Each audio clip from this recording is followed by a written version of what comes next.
affatto e anche per questo lei non mi considerava. Isabella diceva alle sue amiche che avrebbe sposato un uomo bello. Isabella era bella mentre io non lo ero affatto e anche per questo lei non mi considerava. Isabella diceva alle sue amiche che avrebbe sposato un uomo ricco.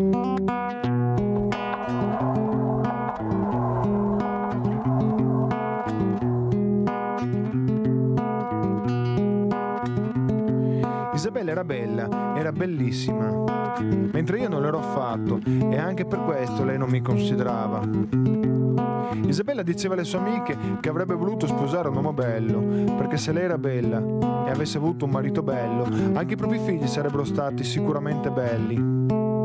Isabella sosteneva che la bellezza non era per niente soggettiva e io le credevo. Se lo fosse stato, perché io facevo cagare a tutte? Isabella era bella e io le volevo molto bene, anche se non avrei mai avuto il coraggio di dirglielo, perché a Isabella, oltre che ragazzi belli, piacevano i ragazzi ricchi e con la bella macchina e io non l'ero affatto e anche per questo lei non mi considerava. Isabella diceva alle sue amiche che avrebbe voluto sposare un uomo ricco per poter garantire un buon tenore di vita ai propri figli e fargli fare un sacco di corsi di recitazione, corsi di pianoforte, corsi di sci, corsi di tennis. Come al massimo avrebbero potuto fare un corso accelerato di sopravvivenza. Isabella era bella mentre io non lo ero affatto e anche per questo lei non mi considerava. Isabella diceva alle sue amiche che avrebbe sposato un uomo bello. Isabella era bella mentre io non lo ero affatto e anche per questo lei non mi considerava. Isabella diceva alle sue amiche che avrebbe sposato un uomo ricco.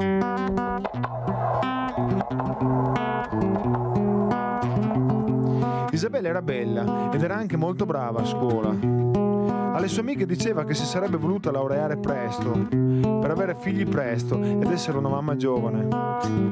Io invece ero uno studente mediocre e anche per questo lei non mi considerava. Mi sarebbe piaciuto se almeno una volta, in 5 anni di liceo, un professore mi avesse fatto davanti a lei quel complimento mutilato tipo «Lei è molto intelligente ma non si applica». Al massimo mi dicevano «Lei non si applica». Mia madre ogni volta che tornava dopo un colloquio con i professori diceva a mio padre «Te l'avevo detto che dovevamo iscriverlo a una scuola professionale a breve termine, meglio avere come figlio un buon tornitore che una perfetta testa di cazzo». Stavo molto male per questo, molto molto male. Bellissimo questo video e questa canzone, queste parole di Pablo Perissinotto che non finirò mai di ringraziare, che mi lascia questi messaggi molto importanti. Perché questo messaggio questa mattina? Perché abbiamo ospite in presenza Stefano Pontello, che ringrazio, che è il presidente Avis provinciale di Treviso. Grazie Presidente. Grazie a lei. Di essere Buongiorno qui. A tutti. Ma saluto anche che è collegata con noi da Caserta la dottoressa Angela Maffeo, chirurgo oncologo. Presidente LIT di Caserta. Buongiorno dottoressa, grazie di essere qui anche lei. Allora, perché sono partita con questo video? Perché mi ricollego a quello che vediamo tutti i giorni e sentiamo nei telegiornali di questa principessa meravigliosa Kate inglese, che è una principessa che penso che sia il messaggio veramente quello che sta mandando questo video. Chi è che non sogna di sposare un principe? Chi è che non sogna di vivere in un castello dorato? Tutte le ragazze, basta vedere cosa guardano, come si vestono, cosa vogliono, quasi tutte, non tutte.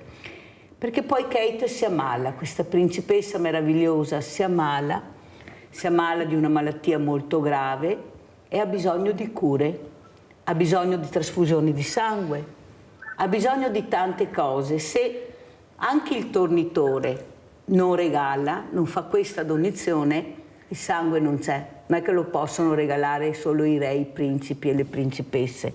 È la comunità che aiuta anche i grandi ricchi, quelli che si pensano non avrebbero mai bisogno di niente e di nessuno, perché hanno già tutto. E allora ho mandato questo video, poi volevo sentire anche i commenti della dottoressa Maffeo e del presidente Pontello, da far vedere nelle scuole, far capire qual è l'importanza, i veri valori della vita, fare comunità, aiutare. Partirei proprio dalla dottoressa Maffeo. Dottoressa, come vede questo video? L'ho tagliato un po' perché è molto lungo, se no non riesco neanche a farvi parlare, ma penso che sia un video veramente bello con delle parole importanti. Prego, dottoressa.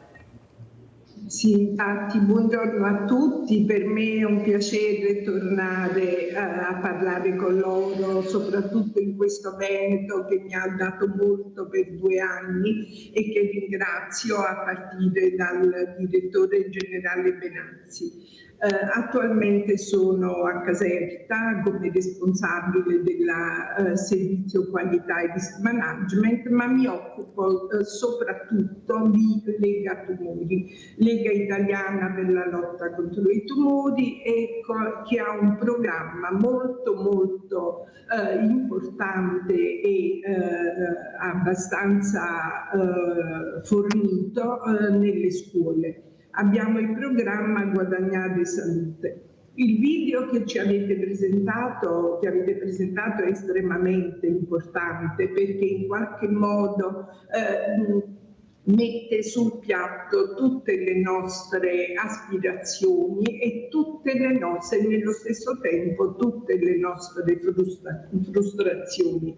Che cosa ci può insegnare? Ci può insegnare che dobbiamo volare e sognare, ma dobbiamo avere anche i piedi per terra, dobbiamo essere ben radicati nella nostra realtà, conoscere quello che è il nostro attuale stato ambientale di salute e poter attuare tutte le metodiche di prevenzione che in qualche modo ci permettono di arrivare prima che possa evolvere una malattia.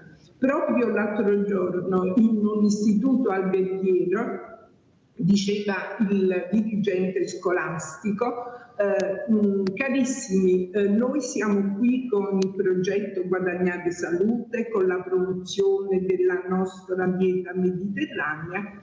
Qual è l'obiettivo? L'obiettivo è quello di ridurre non la prevalenza, ma di ridurre l'incidenza di tumori e quindi di malattie neoplastiche, di nuovi casi. E soprattutto la nostra ambizione, questo sottolineava il dirigente, la nostra ambizione è di morire di vecchiaia, morire sani.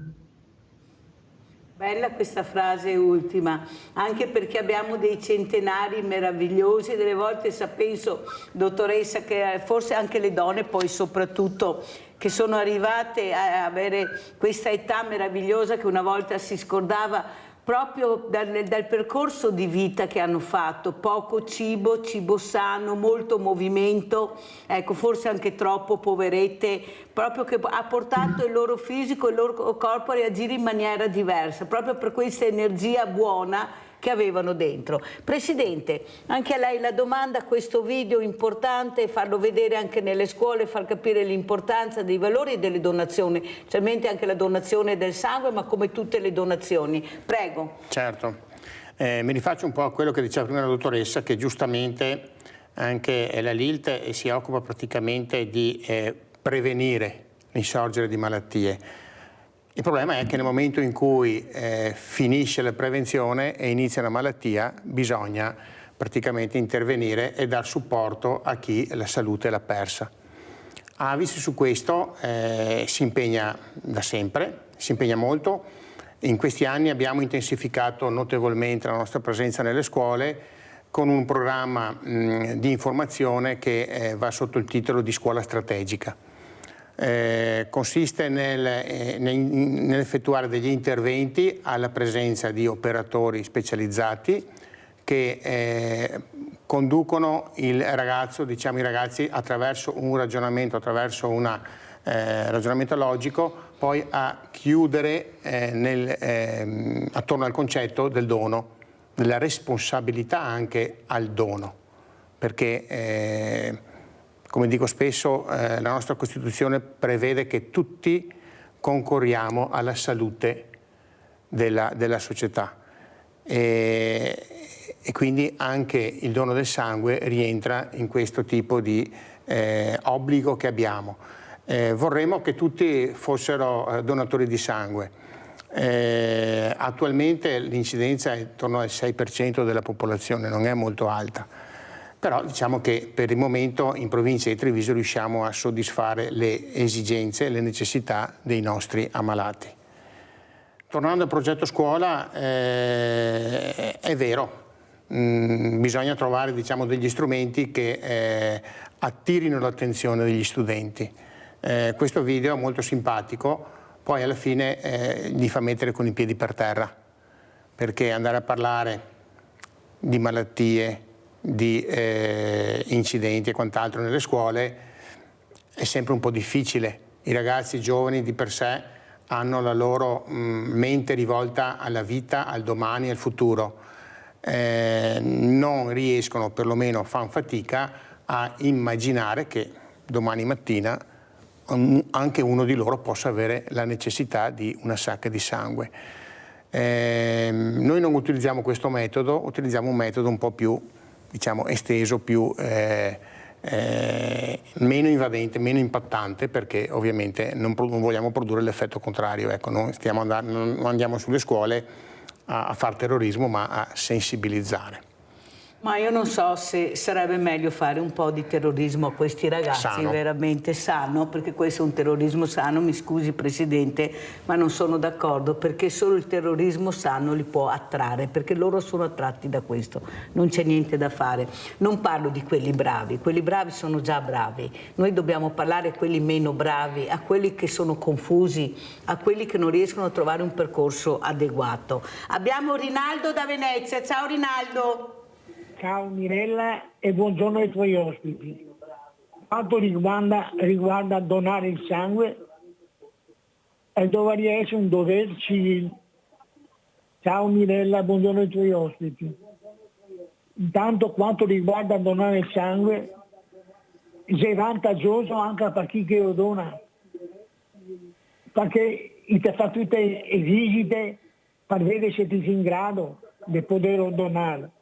In più praticamente ti fa un check-up a ore anche della tua sanità, da quello che ti puoi fare. E donare il sangue deve essere una roba che ti assenti dal cuore, perché ti aiuti una persona a tornare a vivere. Non è le robe più belle. Dopo è fatto della principessa, poveretta, per me, e può durare 150 anni.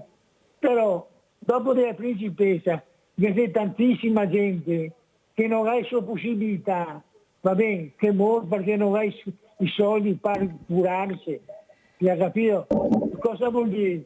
Vuol dire che esempio, se uno che ha tutto, bisogna stare con i piedi per terra, da che famiglia che nasciamo, siamo tutti uguali, perché nasce di un caso. Se ti nasci da una famiglia piena di schei, ti dà un tipo di vita. Se ti nasci da una famiglia fuori, ti vai a lavorare e ti fa i schei che ti serve per vivere. E dopo bisogna accontentarsi della vita che ti fa, di quello che ti dà. Con ti dà la salute, una bella famiglia, cosa ti vuole di più? Grazie Rinaldo, molto chiaro anche questa mattina il nostro Rinaldo. Dobbiamo dire che vivendo anche nel nostro paese, qua vorrei sentire anche la dottoressa Maffeo, fortunatamente chi ha dei problemi molto gravi tipo i tumori viene curato, questo bisogna anche dirlo, perché è giusto anche dire quello che abbiamo, per carità. Poi ci sono i vari rivoli e sono tanti che non vanno bene, però bisogna anche dire che sì, stiamo anche bene. Quello però che volevo chiedere, dottoressa Maffeo, lei ha detto una cosa importante, bisogna mangiare bene, dieta mediterranea.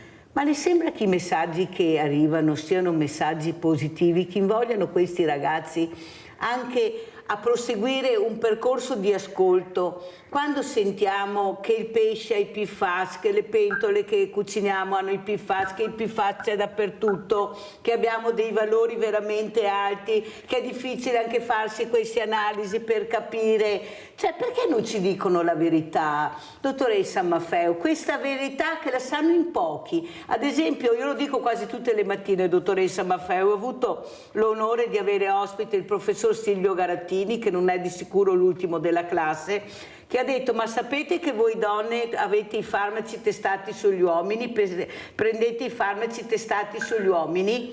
Io avevo una dottoressa, un'avvocata anzi, che è anche sindaco di un paese, che è sobbalzata dalla sedia.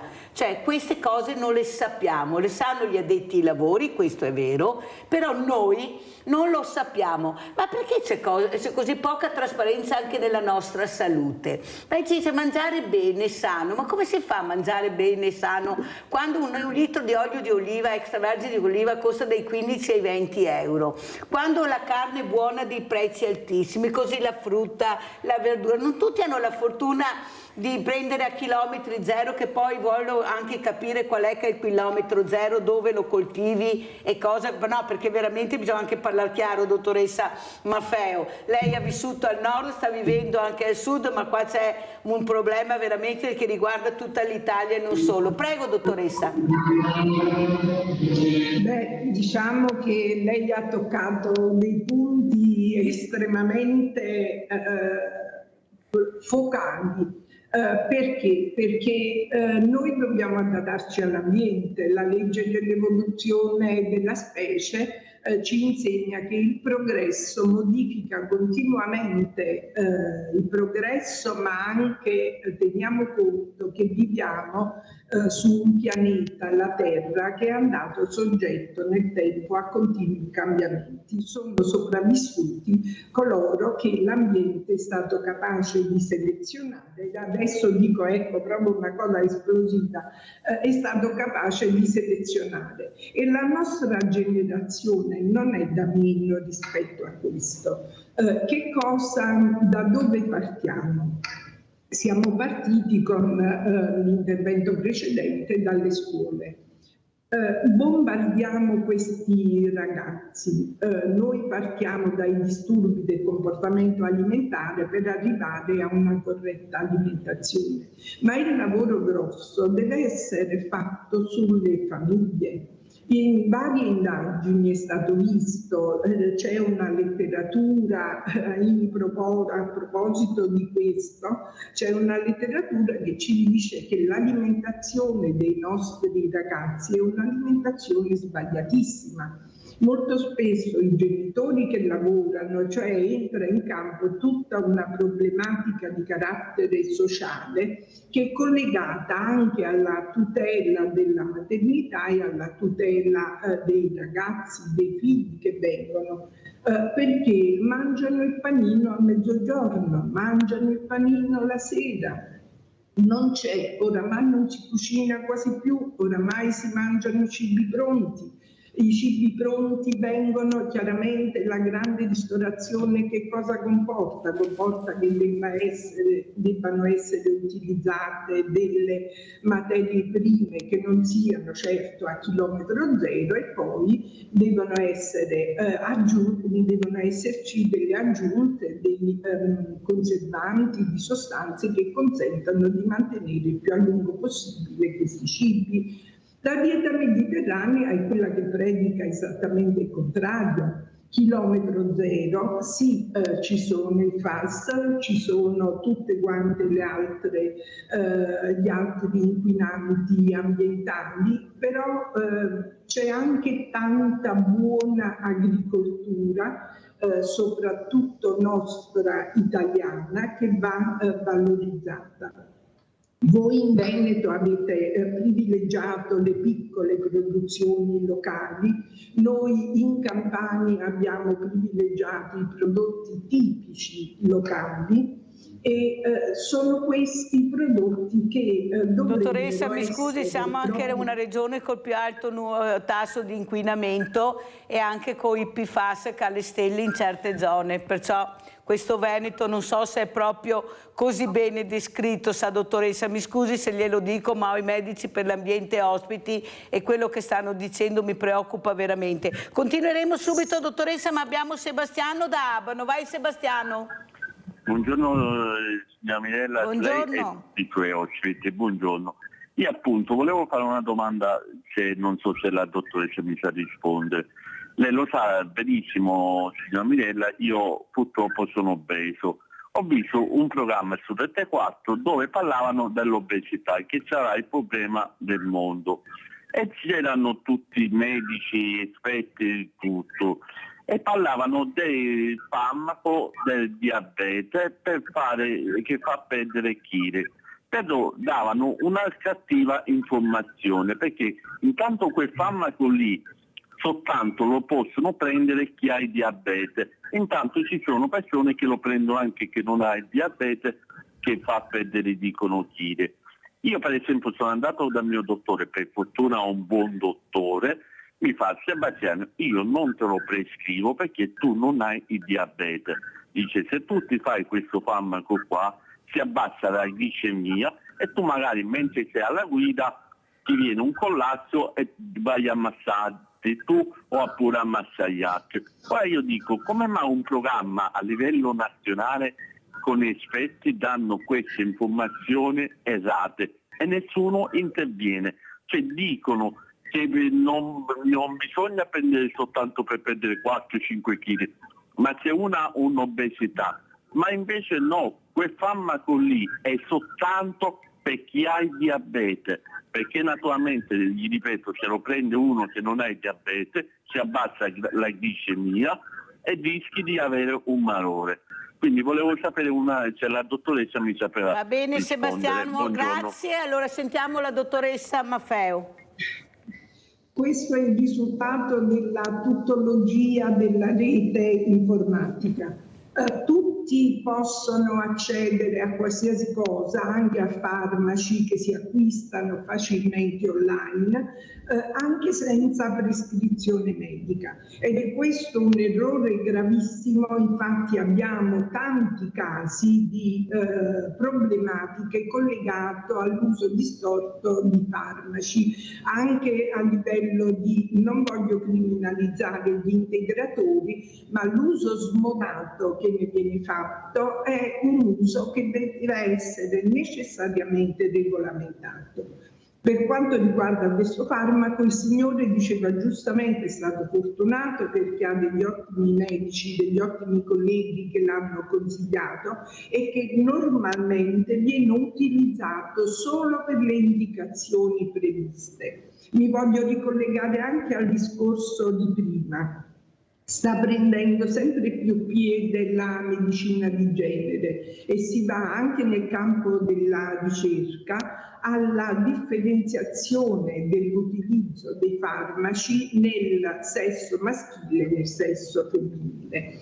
Per questi farmaci per gli antidiabetici non ci siamo ancora arrivati, però soprattutto per l'obesità ci sono degli ottimi centri che ci guidano, con degli ottimi colleghi che ci guidano nel giusto trattamento, anche perché possono esserci cause endocrine oltre il diabete, anch'esso che può essere è di tipo endocrino e quindi va trattato nella maniera più giusta.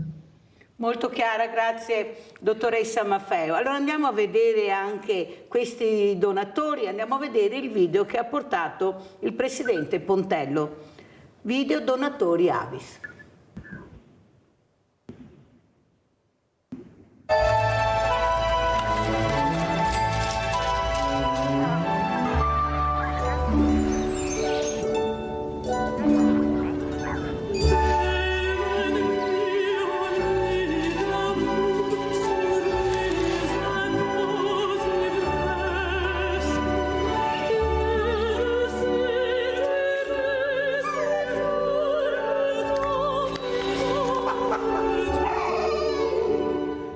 Tommaso nasce per la gioia di tutti il 28 novembre 2016, nonostante una diagnosi di infertilità e un taglio cesareo d'urgenza con conseguente trasfusione di sangue per me. La gioia è inimmaginabile, ma si spegne dopo solo i 5 giorni dalla sua nascita. Tommaso ha la pelle gialla e le sue feci sono chiare, troppo chiare per un neonato. I dottori della patologia neonatale di Treviso capiscono subito la possibile patologia e rimaniamo ricoverati lì per un mese per escludere tutte le possibili altre malattie.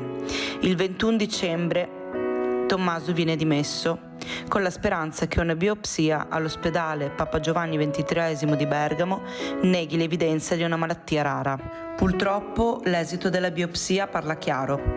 Tommaso è affetto dall'atresia delle vie biliari, una patologia rara che colpisce solo un bambino su 100.000. L'atresia delle vie biliari comporta la mancanza o il mancato sviluppo dei dotti biliari, sia all'esterno che all'interno, portando il corpo all'epatite. A 51 giorni di vita, Tommaso subisce il suo primo intervento chirurgico, chiamato di Kasai, il cui obiettivo è di far fuoriuscire la bile dal fegato. Non sempre funziona e se va a buon fine non si sa per quanto tempo. Dopo 6 ore di operazione e 2 sacche di zero negativo, dopo 28 giorni di ricovero, finalmente torniamo a casa. Tommaso comincia a vivere la sua infanzia, scandita però dalle 10 sveglie che ci ricordano di assumere i farmaci. Per 4 mesi abbiamo vissuto una vita tranquilla, fino a quando Tommaso non iniziò ad avere prurito in tutto il corpo, tanto da provocarsi vere e proprie ferite sul viso e nel resto del corpo. Tentammo di tamponare la sua smania con un farmaco in più e con i calzini alle piccole manine. Passarono un altro paio di mesi e la pelle di Tommaso tornò ad essere gialla e iniziò a rigurgitare il latte speciale che beveva, perdendo inesorabilmente peso. Nell'aprile del 2018 Tommaso viene immediatamente inserito nella lista nazionale di trapianti. L'ansia torna a farci compagnia, la chiamata può arrivare in qualsiasi giorno, a qualsiasi ora e ci ritroviamo ad avere il telefono come il prolungamento di un'altra mano. Finalmente il 5 luglio 2018 alle 21:15 il telefono squilla, è il centro trapianti. Partiamo di nuovo con il cuore pieno di speranza in ambulanza e arriviamo a Bergamo. Dopo 10 ore di intervento e ben 6 sacche di zero negativo, il fegato di Tommaso è perfetto e pronto a vivere in lui. Viene subito trasferito nel reparto di terapia intensiva, attaccato a pompe, macchinari con un'infinità di tubicini in un letto molto più grande di lui. Abbiamo passato un mese ricoverati, avvolti dalle attenzioni e dalle cure di tutto il personale medico e dei volontari, in quella che per noi ancora oggi, a distanza di anni, chiamiamo casa. Grazie a un donatore di fegato e a tutti i donatori di sangue non è rinato solo Tommaso quel giorno, ma tutta la nostra famiglia. Tommaso ha ricevuto in dono una seconda possibilità di vita e io userò la mia per sensibilizzare le persone a salvarne altre. Non potrò mai ringraziare abbastanza voi donatori per quello che avete fatto per noi. E se Tommaso è qui, lo dobbiamo solo e unicamente a voi. Per questo motivo, per ringraziarvi nel mio piccolo, da questa esperienza di rinascita, ho scritto una favola per bambini che si intitola Unico l'unicorno. L'ho venduta in tutta Italia, fino ad arrivare ad una vendita di 558 libretti.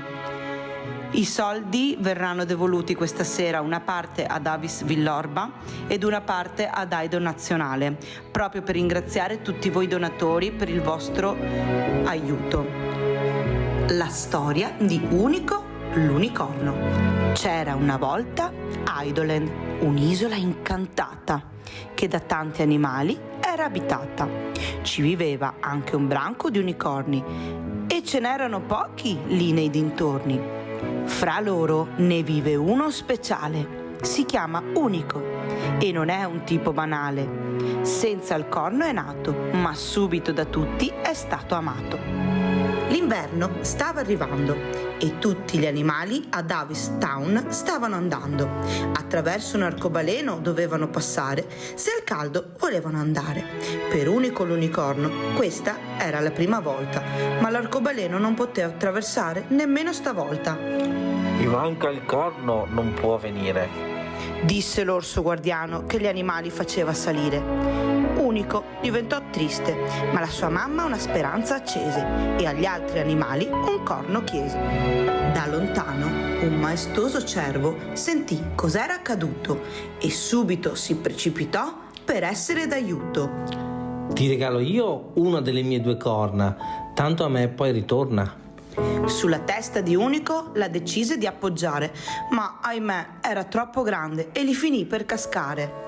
Grazie lo stesso per il tuo omaggio, ma devo prepararmi al freddo con coraggio. Si avvicinò lenta in cima a un albero una lumachina. Ciao, se ti serve ti do io una mia antennina. Grazie amica cara, però per me è troppo piccina. Unico andò triste verso il mare, dove le lacrime voleva abbandonare. Mentre piangeva, vide l'acqua che si muoveva e da quest'ultima sbucò un animale, un pesce dall'aspetto fenomenale, un po' delfino, un po' unicorno, perché aveva una pinna ed in testa un colorato corno. «Ciao, perché piangi?» chiese lo strano pesce. Perché non posso migrare se il corno non mi cresce. Ti posso dare io il mio. Io sono vecchio, non ne ho più bisogno e l'arcobaleno ormai mi appare solo in sogno. Grazie, ma tu rimarrai senza, io non posso proprio accettare. Unico salutò il suo nuovo amico narvalo del mare, grato del regalo che gli voleva fare. Quando ormai le speranze erano finite, dal mare arrivò una barchetta piena di margherite. Per Unico c'era scritto sopra la barchina e al suo interno c'era un corno colorato e una letterina. Caro Unico, io lo so cosa ti serve per vivere nuove avventure. Io ne ho vissute tante e ho sconfitto le mie paure. Ora tocca a te vivere le tue, col mio corno colorato, e spero che ne sarai affezionato. Indossalo e io con te per sempre sarò, e il mondo coi tuoi occhi amerò. Un amico marino. Unico mise in testa il corno dell'amico prezioso e subito apparve come un unicorno maestoso. Ora potrò vivere come gli altri unicorni, anche se saprò che tu non torni, ma per sempre ti sarò grato per la seconda vita che mi hai donato. Fine? No, è l'inizio di un lungo e bellissimo viaggio, il viaggio della vita.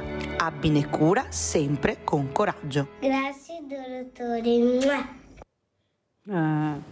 Allora, intanto veramente è commovente, perché noi abbiamo avuto proprio ospite Veronica Loschi, che ha portato questo libricino, era l'anno scorso. Abbiamo visto questa famiglia meravigliosa e penso a casa quelle persone che questa mattina sono depresse, non sanno cosa fare, ma un po' di mal di testa, o mal di stomaco, qua o là. Se pensano a quello che sta passando e stanno passando magari tante famiglie con i loro figli, con tanti problemi, forse vedendo anche questo meraviglioso epilogo fantastico della donazione, l'importante è donare, far capire, bisogna fare comunità, aiutarsi, penso che forse la Pasqua la passeranno meglio, senza tanti problemi. Abbiamo Leone da Trebaseleghe in linea, poi andiamo in pubblicità. Vai Leone! Ciao Mirella, grazie. Ciao. Allora, io avrei voluto fare il donatore, ma non ho potuto perché ho una patologia che non potevo farlo. Mi è piaciuto molto. Comunque volevo tornare sull'argomento che non siamo informati.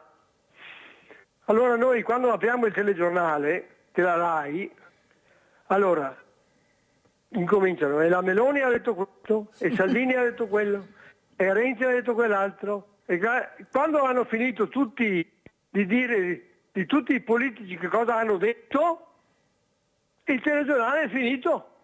È per quello che non siamo informati. Loro ci devono informare, non dire cosa me ne frega di quello che ha detto un politico, tutti i giorni, tutti i telegiornali la stessa cosa.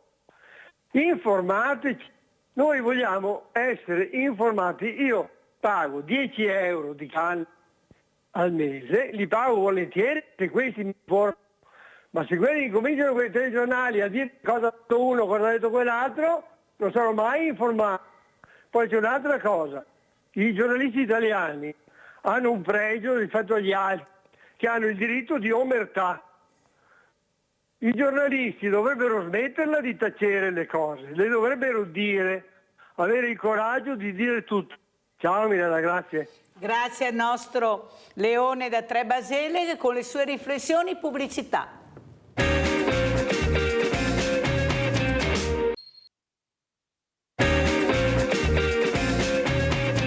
Siamo in linea con Rino da Rovigo. Ciao Rino.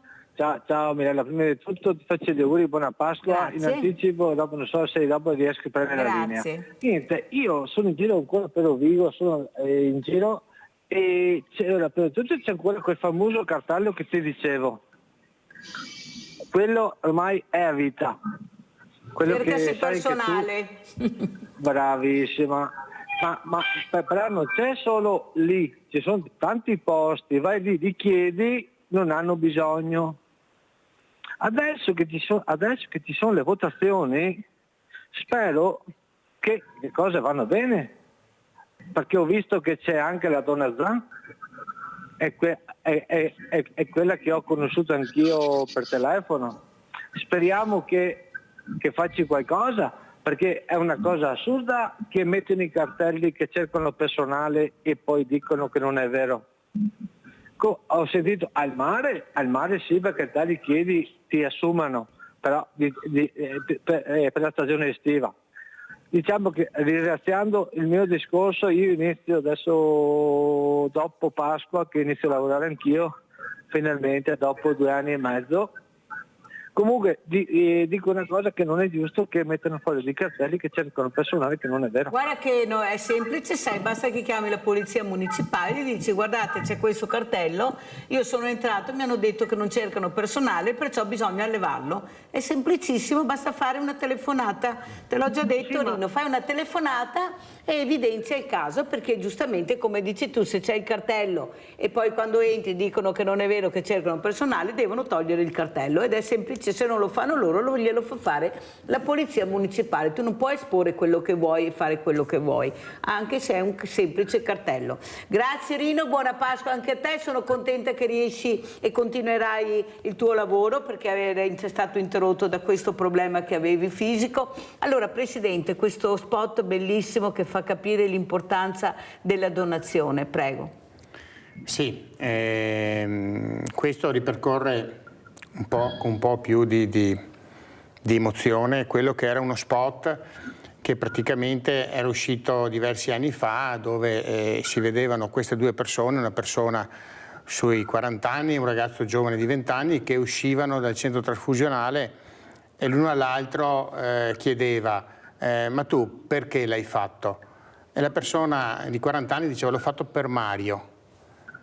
E lui, scusa, il ragazzo dice ho fatto per Mario, e quello di 40 anni anche io l'ho fatto per Mario, ma tu lo conoscevi il mio amico Mario? No, ha detto, non lo conoscevo. Noi non conoscevamo anche noi il piccolo paziente che appunto abbiamo visto oggi, grazie a delle donazioni di sangue, grazie a una donazione di un organo da parte di un donatore AIDO, è tornato alla vita. La nostra donazione è una donazione silente, lei mi dirà forse troppo silente, nel senso che dovremmo forse farlo sentire di più l'importanza di questo dono. Lo facciamo andando sui social e andando a cercare i giovani sulle piazze dove loro si trovano. A breve ripartirà il programma così intitolato Super Donatori, che propone diciamo 3 vignette, 3 piccoli filmati su Instagram, e l'anno scorso è stato visto da 500.000 persone. Questo poi alla fine questo video poi proponeva anche l'adesione all'associazione, e lì diciamo un po' le cose si sono un po' scremate, ecco.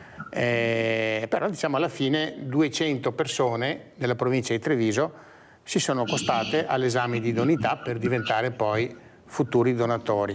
I mezzi sono i più svariati, dobbiamo avere anche molta fantasia e soprattutto cercare di individuare dove i giovani si trovano.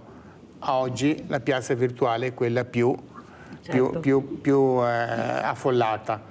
A volte nelle scuole, nei nostri interventi, special modo quando andiamo diciamo, nelle scuole superiori, quindi i ragazzi sono magari vicini ai 17-18 anni, lì proponiamo appunto in maniera più incisiva, diciamo, la donazione. Vediamo che qualcuno magari invece di stare attento giochicchia col telefonino, ma purtroppo quello è il mezzo di comunicazione che oggi è più usato tra i giovani. Cerchiamo anche noi di utilizzare questo, proponendo ovviamente un messaggio positivo. Prima giustamente un vostro ascoltatore si lamentava del fatto che tra una notizia e l'altra, un commento e l'altro, alla fine il telegiornale finisce e non c'è spazio per l'informazione. Io direi per la buona informazione. D'altra parte lo sappiamo, le buone notizie non fanno audience. Oggi qui in questo spazio mi pare che lo stiano facendo. Certo. E ringrazio per questo. E grazie a lei Presidente. Quello che volevo collegarmi alla dottoressa Maffeo, che è collegata con noi, eccola qua, è capire anche come mai c'è questa preoccupazione, perché molte giovani con questi tumori, con queste veramente gravi malattie. È dovuto forse anche all'inquinamento? Cos'è dovuto? Perché abbiamo ragazze di 20 anni proprio che sono curate anche dalla LILT con questi tumori. Secondo lei, dottoressa, cosa sta succedendo? Questa prevenzione che deve essere fatta molto precocemente, ecco, queste visite, ecco, che messaggio vuole dare questa mattina? Perché veramente si sta abbassando l'età, prego. Il messaggio che portiamo a casa è che l'attenzione per l'infanzia, considerato il tasso di natalità sempre più basso, addirittura in alcune situazioni quasi azzerato, ci porta a amplificare anche le notizie in questo senso. Sicuramente abbiamo una medicalizzazione già dalla primissima infanzia dei giovani, dei nuovi nati, e questo andrebbe un attimino ridimensionato. Anche la modalità di vita negli ambienti normali, spesso i bambini pochissime volte sono portati fuori, ma anche in ambienti, come dicevamo, sani. Certo, se li portiamo fuori dove abbiamo polveri sottili e PM10 ad altissima densità, non possiamo certamente mettere in cantiere oppure ipotizzare per il futuro uno stato di salute. Quello che possiamo fare però è attuare una giusta prevenzione. Giusta prevenzione incominciando con le vaccinazioni di base sicuramente, con una corretta alimentazione, come dicevamo prima, privilegiando le fibre, a partire, leggevo la ricetta di un cuoco del Settecento alla corte dei Borboni, che in qualche modo magnificava il vitto pitagorico. Il vitto pitagorico che si basava essenzialmente sull'uso di verdure verdi, e adesso abbiamo la piramide dei colori alimentari a cui possiamo attingere per le sostanze buone che ci aiutano con antiossidanti e polifenoli a mantenere uno stato di salute accettabile. Come dicevo, prevenzione primaria, informazione, educazione alla salute, vaccinazione, screening. Noi vediamo che già dai 12 anni in poi c'è l'offerta attiva del vaccino contro il papillomavirus ed ha un tasso di adesione molto basso.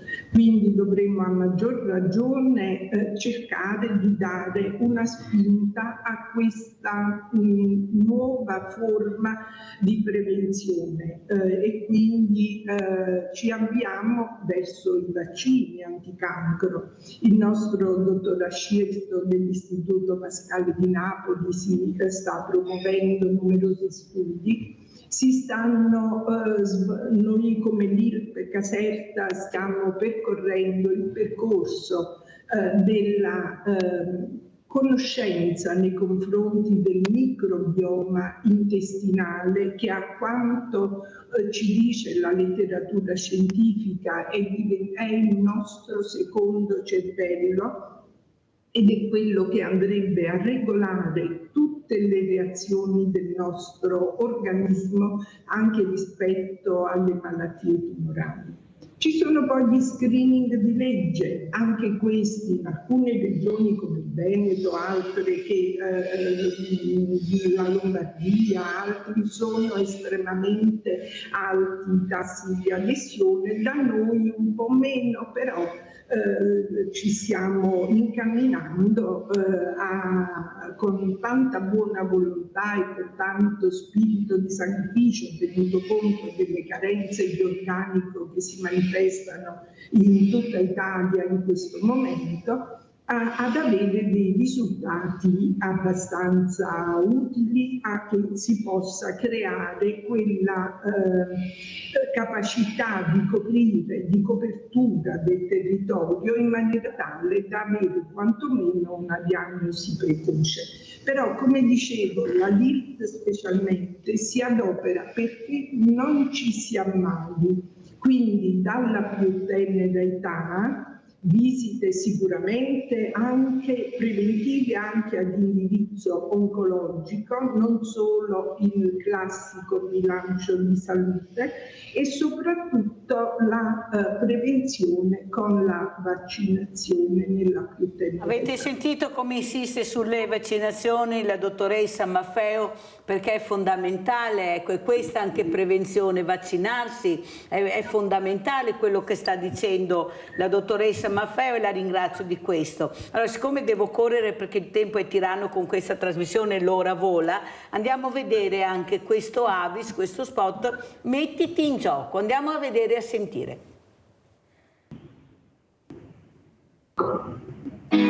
E tu cosa hai provato? Non ci avevo mai pensato prima. Dipendeva solo da me. Me ne aveva parlato un amico e poi l'ho detto a lei. Abbiamo superato le nostre paure. Ci siamo sentiti utili agli altri. Ora apparteniamo a qualcosa di importante. Mettiti in gioco, dona il sangue. Scopri come su avis.it. Poi nella seconda parte, Pontello, avrò il professor Mario Dalle Carbonare, che è il dirigente scolastico del Liceo Da Vinci di Treviso, avrò ospite, e chiederò proprio a lui l'importanza anche di conoscere, di far partecipare questi ragazzi, di portarli anche all'esterno, dove possono toccare con mano, vedere con i propri occhi quella che è l'evoluzione anche della donazione. Prego, Pontello. Sì, l'importanza è fondamentale anche riuscire a far vedere il percorso che poi al sangue verrà fatto fare per arrivare poi al letto del paziente.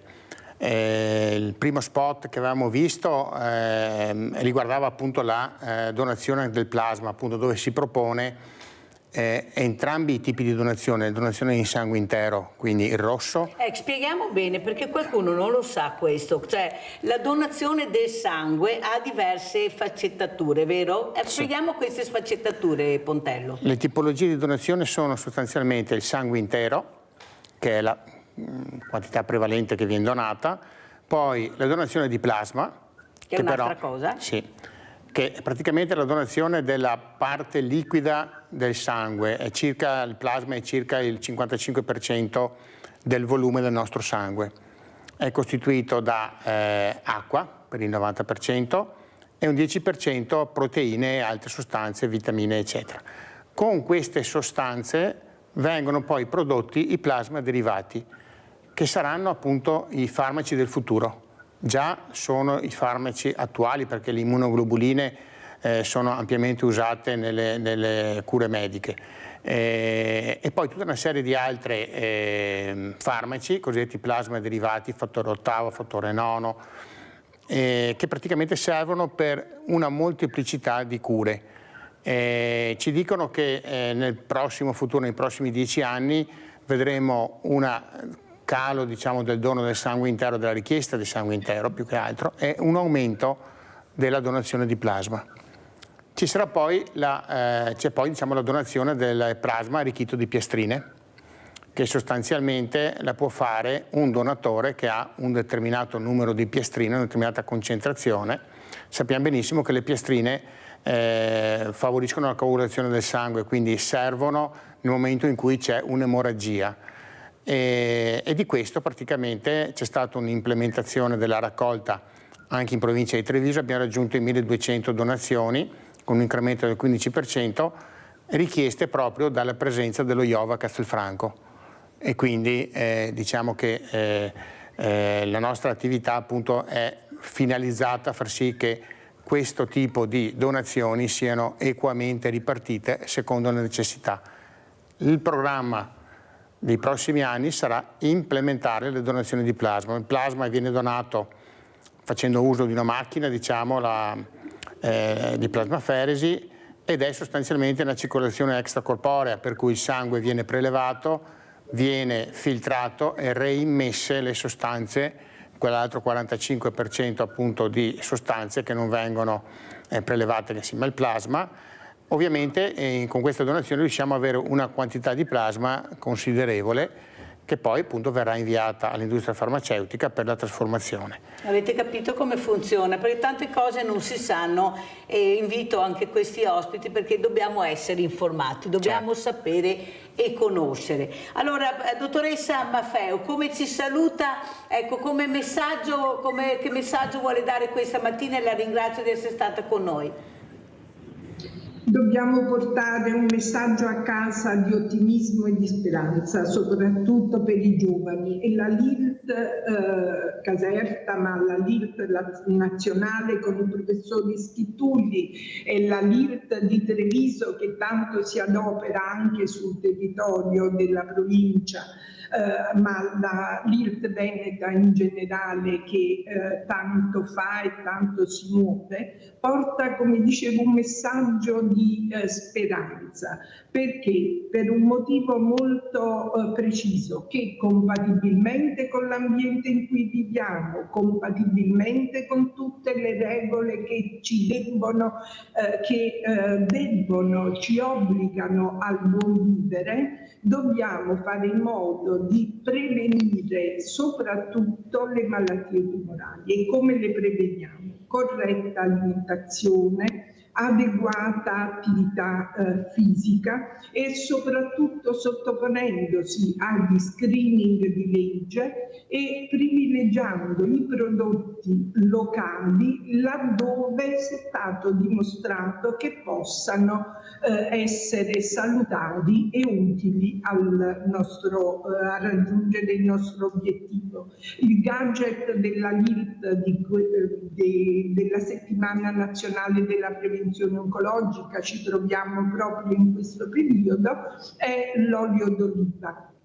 L'olio d'oliva, che costa tantissimo, ha ragione la nostra conduttrice, però non va utilizzato in grandissime quantità. Come dice il nostro presidente nazionale, 4 gocce di olio d'oliva rappresentano un elemento terapeutico per la nostra dieta e quindi è ricco di sostanze antiossidanti e ci conduce a un'alimentazione equilibrata, sana e soprattutto... È meglio proprio 4 gocce con quello che costa. La dottoressa Maffeo ha fatto bene a dirlo, basta anche poco, ecco, non serve inondare il piatto di olio extravergine di oliva, ma basta poco. Grazie veramente dottoressa Angela Maffeo, chirurgo oncologo, presidente LIRT di Caserta, la Lega Italiana per la lotta contro i tumori, di essere stata con noi, e buona Pasqua dottoressa Maffeo, grazie veramente, grazie.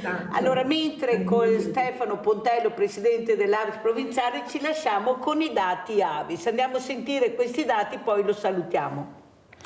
Allora, no, li vediamo e poi li commenta. Eccolo qua. Beh, sempre io.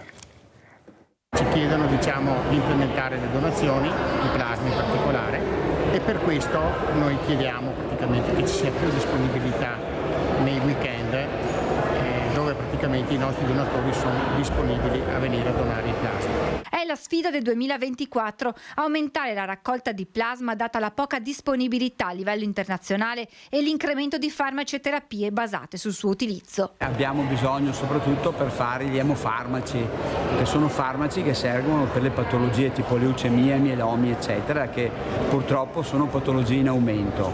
E poi in particolare perché a Treviso abbiamo dal 1° gennaio fatto partire l'allotrapianto, e per cui per l'allotrapianto servono effettivamente dei plasma derivati tipo l'albumina, ovviamente per aiutare il paziente a superare la fase, soprattutto nel periodo dove il rischio è quello del rigetto. È quanto emerso dalla 67esima assemblea di Avis provinciale Treviso, un momento per fare il punto sulle necessità della provincia e tracciare il bilancio sulle donazioni del 2023. Abbiamo aumentato le donazioni, seppur di poco, 1%, però è un segnale positivo che ci incoraggia per proseguire nella raccolta. Abbiamo raccolto circa 37.000 sacche di sangue intero, 8.000 di plasma e 1.200 di plasma arricchito di piastrine. Da qui la necessità di tenere aperti i centri trasfusionali anche durante i weekend, ma per consentire ai cittadini di poter donare il sangue, Avis chiede la collaborazione di ULSS e Regione per potenziare il personale medico e infermieristico. Il 50% della raccolta del sangue che viene fatta in provincia di Treviso, che poi doniamo anche gli altri, è fatta dall'Avis. Credo che dovremo un po' più integrarci e quindi dare la disponibilità, noi con i nostri operatori dell'ULSS e l'Avis con i suoi operatori, di aprire orari maggiori sabati e domeniche. Allora, Presidente Pontello, sa cosa ho detto intanto che andava in servizio? Ho fatto una considerazione, non vedo i giovani, non c'è niente da fare, non ci sono, pochissimi. Prego Presidente, cosa dobbiamo fare? Forse farli al pomeriggio in maniera che non sono a scuola e che vengano al pomeriggio, non so, bisognerà pure inventarsi qualcosa, prego. Allora, sì, mi rifaccio un po' alla campagna che appunto accennavo prima sui social, che ha prodotto un buon numero di nuovi iscritti. In provincia di Treviso in quest'anno, 2023, scorso anno, sono stati 2.300 i nuovi donatori. Di questi il 67% sono stati persone, per noi riteniamo giovani, dai 18 ai 35 anni. Quindi la risposta c'è. Quello che manca è praticamente poi la partecipazione, la presa di impegno nel sostenere anche l'associazione nelle sue varie sfaccettature. In questi giorni stiamo appunto mettendo a punto un progetto che porteremo in questo autunno su 5 zone della provincia di Treviso. Abbiamo individuato la provincia divisa in 5 zone e lì andremo a proporre l'impegno anche nel mondo di volontariato, principalmente in Avis, ma anche nelle altre realtà di volontariato che ci sono, perché coinvolgerle. Speriamo e contiamo di riuscire a instillare in questi giovani il senso di responsabilità e la disponibilità a donare. Può essere donare il sangue, può essere donare degli organi, può essere donare anche il tempo per gli altri, perché è importante anche questo, donare anche del tempo per gli altri. Anche perché il numero che ha dato a livello nazionale, il 6% di donatori, è un numero che fa veramente riflettere. Forse bisognerà accelerare un po', perché è un bene comune, il sangue è fondamentale, il plasma è ancora di più, perciò forse dobbiamo accelerare. Grazie veramente a Stefano Pontello, Presidente Avis Provinciale di Treviso, buona Pasqua anche a lei e a tutta la sua squadra meravigliosa. Grazie, grazie, pubblicità.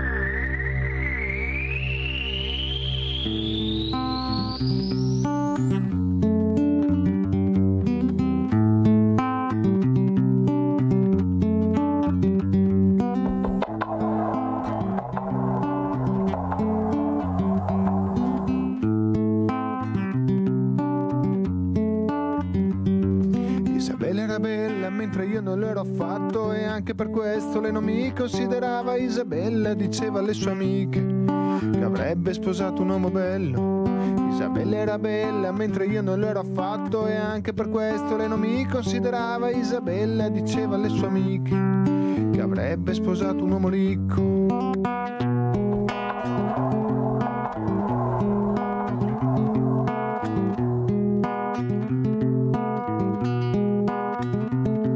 Isabella era bella, era bellissima, mentre io non l'ero affatto e anche per questo lei non mi considerava. Isabella diceva alle sue amiche che avrebbe voluto sposare un uomo bello, perché se lei era bella e avesse avuto un marito bello, anche i propri figli sarebbero stati sicuramente belli. Isabella sosteneva che la bellezza non era per niente soggettiva e io le credevo. Se lo fosse stato, perché io facevo cagare a tutte? Isabella era bella e io le volevo molto bene, anche se non avrei mai avuto il coraggio di dirglielo, perché a Isabella, oltre che ai ragazzi belli, piacevano i ragazzi ricchi e con la bella macchina, e io non l'ero affatto e anche per questo lei non mi considerava. Isabella diceva alle sue amiche che avrebbe voluto sposare un uomo ricco per poter garantire un buon tenore di vita ai propri figli e fargli fare un sacco di corsi di recitazione, corsi di pianoforte, corsi di sci, corsi di tennis. Con me al massimo avrebbero potuto fare un corso accelerato di sopravvivenza. Isabella era bella mentre io non lo ero affatto e anche per questo lei non mi considerava. Isabella diceva alle sue amiche che avrebbe sposato un uomo bello. Isabella era bella mentre io non lo ero affatto e anche per questo lei non mi considerava. Isabella diceva alle sue amiche che avrebbe sposato un uomo ricco.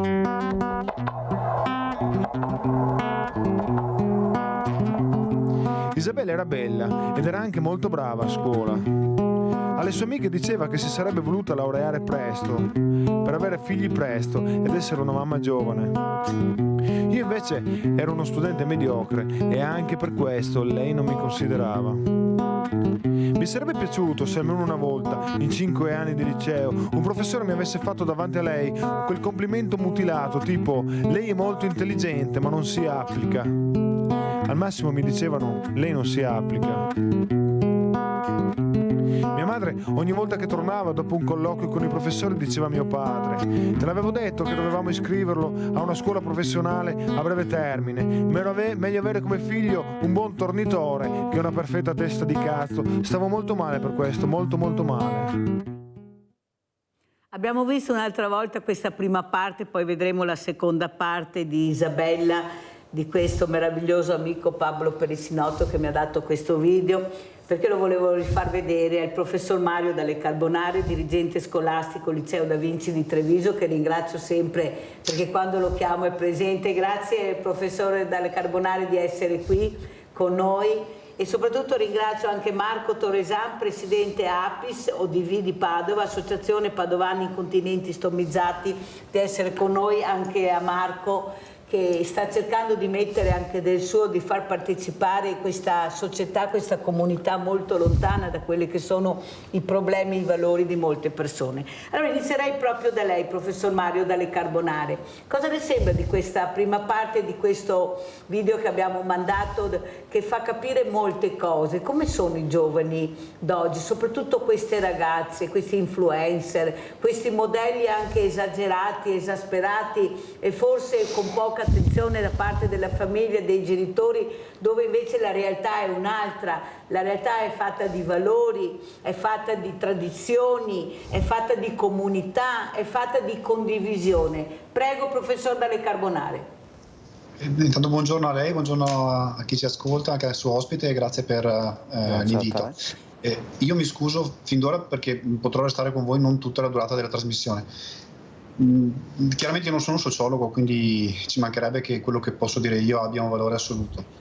Vediamo alcune cose qui da scuola, ne parliamo con altre persone che lavorano nel mondo della scuola, quindi docenti e colleghi, e più che riferimenti a valori e a situazioni del passato, quello che non passa probabilmente è un modello.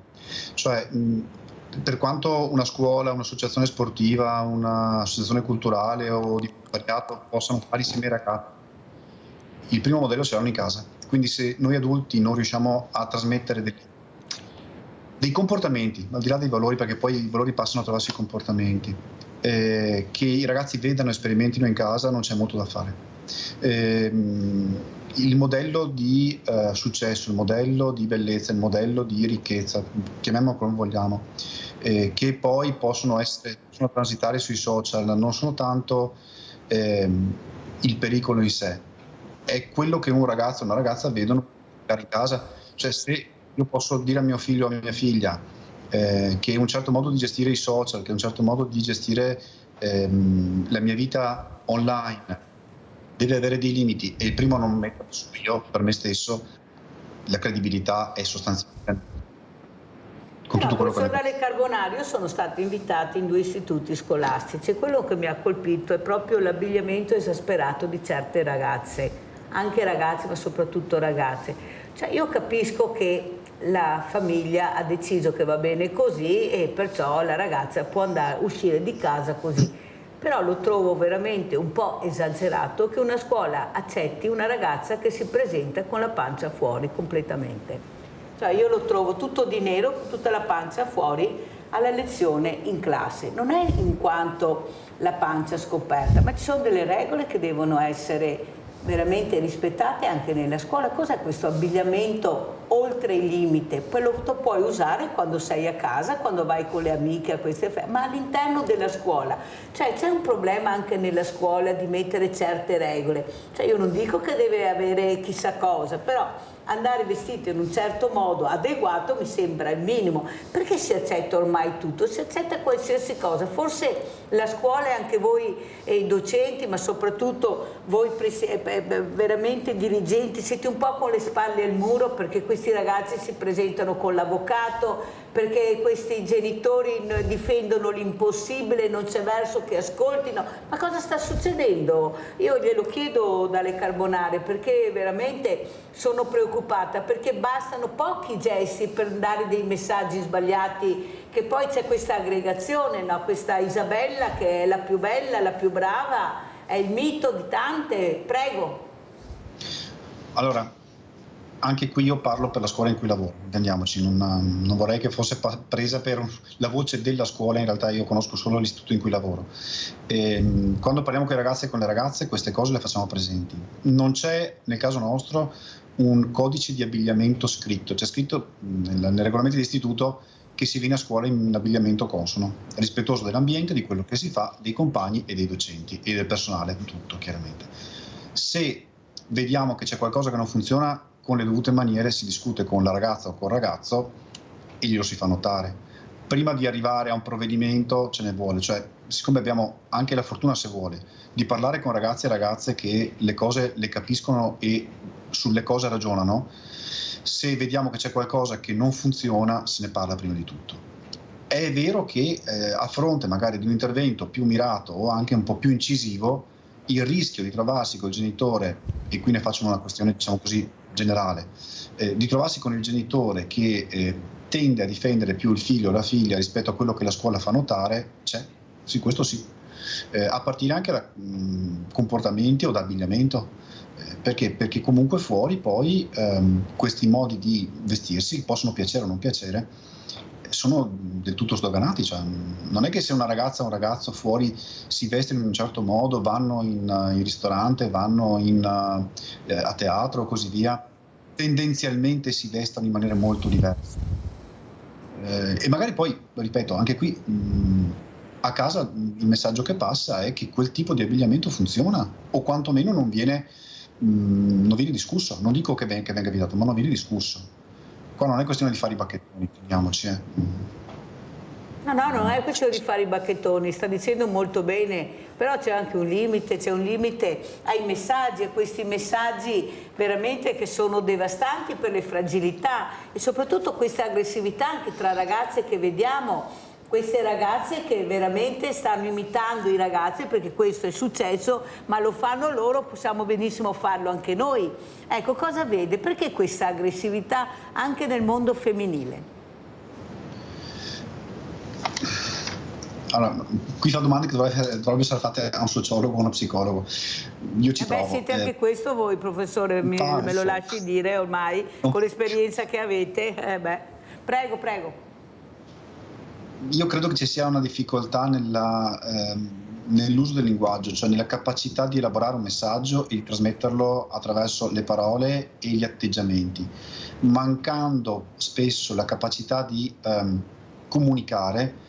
Allora devo ricorrere ad altri mezzi, di comunicare con le parole, di comunicare con i gesti, di capire quali sono i miei stati d'animo, le mie emozioni e quello che io penso, e di trasferirlo agli altri. Allora, spesso mancando queste competenze, l'unica scelta che rimane, una delle poche scelte che rimangono, è appunto quella del comportamento violento, dalla violenza verbale alla violenza fisica. Attenzione, perché probabilmente questa incapacità di comunicare poi si manifesta anche nelle scelte verso se stessi, cioè io posso essere violento verso gli altri, ma per lanciare un messaggio particolarmente forte lo posso essere verso me stesso. E lì entriamo nel campo dell'autolesionismo, dell'isolamento sociale e del tentativo di suicidio, che sono temi fortemente impattanti per i ragazzi di questi ultimi anni. Cioè non è semplicemente la violenza verso l'altro che deve indurci a ragionare di più su come noi adulti impostiamo l'educazione dei ragazzi e sul modello che stiamo dando, ma anche la violenza verso se stessi, che spesso è silenziosa. È molto silenziosa, purtroppo, questo è vero, anche perché i ragazzi si chiudono a riccio, però, mi scusi, professore Dalle Carbonare, ma qualcuno dovrebbe vedere, dovrebbe guardare negli occhi questi ragazzi e capire che c'è un male veramente terribile all'interno, solo che si mettono queste maschere, che pensano di riuscire ad imbrogliare la società, ma non si può imbrogliare un genitore. Se il genitore lo guarda, sei tu che hai fatto questo figlio, sei tu che lo conosci, se lo guardi tu riesci a capire che c'è qualcosa che non va. Il problema è che non lo guardano assolutamente. Se noi adulti li guardiamo, se abbiamo voglia di vederli, se abbiamo il tempo, se vogliamo trovare il tempo per vederli. Sì, ma noi possiamo anche fare a meno, ma c'è qualcuno che deve guardarli, che sono i genitori. Esatto. Il problema è questo, che il primo anello è la famiglia. Cioè la famiglia, che prima che il ragazzo esca da casa lo deve guardare. Io porto l'esempio di quel ragazzo, il professor Dalle Carbonare, che mi ha detto: ma sai Mirella, mia mamma ogni mattina mi dice e il letto è fatto, e lo zaino, e le scarpe. Mai una volta che mi dia un abbraccio e che mi dica magari buona giornata, torna sereno, mai. Sempre il letto, lo zaino, la camera, come fosse quello il problema. Capite che forse questi ragazzi sono un po' più avanti e forse si sono chiusi a riccio perché sono esasperati da queste domande assurde che fanno i genitori, molti genitori, non tutti, perché ce ne sono anche di bravi e lo sapete che io non sparo mai nel mucchio, ma noi dobbiamo parlare a quelli meno bravi, perché poi i ragazzi li dobbiamo accudire noi, dobbiamo guardarli noi, professore, questa è la realtà. E poi se li grati alla fine sono dei ragazzi meravigliosi, ve lo posso assicurare, fanno degli atti esasperati ma non dovuti alla loro indole, perché veramente c'è qualcuno che non li ascolta, non li guarda. Allora io adesso vorrei sentire anche Marco Torresan. Marco, abbiamo visto Isabella, tu sei un uomo che ha vissuto un percorso e lo stai vivendo anche molto particolare, difficile di vita, sei una persona stomizzata. Isabella si avvizzerebbe anche quando eri giovane uno stomizzato, quando sa che ha questo problema, secondo te? No.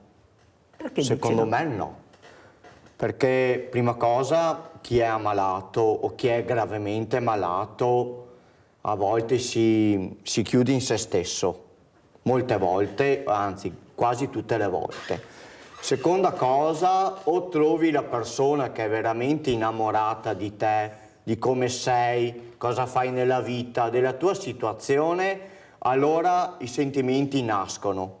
Ma se uno deve avere un'amicizia così tic e tac con una persona malata, la società lo rifiuta. E ancora adesso tanti giovani che vedono che ci sono problemi di bullismo, problemi alimentari di giovani con disabilità, queste persone, per quanto noi associazioni o tutti gli enti li stanno chiacchierando tra di loro per metterli assieme, vengono ancora emarginati, purtroppo. Che percorso è stato il tuo, Marco Torregian? Tu sei stato ancora ospite dalla Mirella Sveglia Veneti e hai detto che è stato un percorso con molti ostacoli. Con molti ostacoli, sì.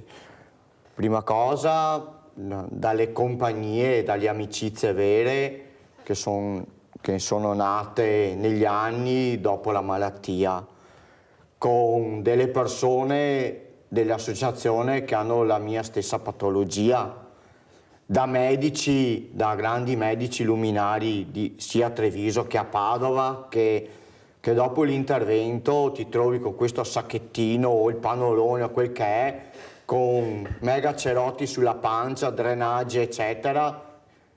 Già la famiglia è già in difficoltà perché è già nel trambusto della malattia, non si sa dove c'è il percorso di vita.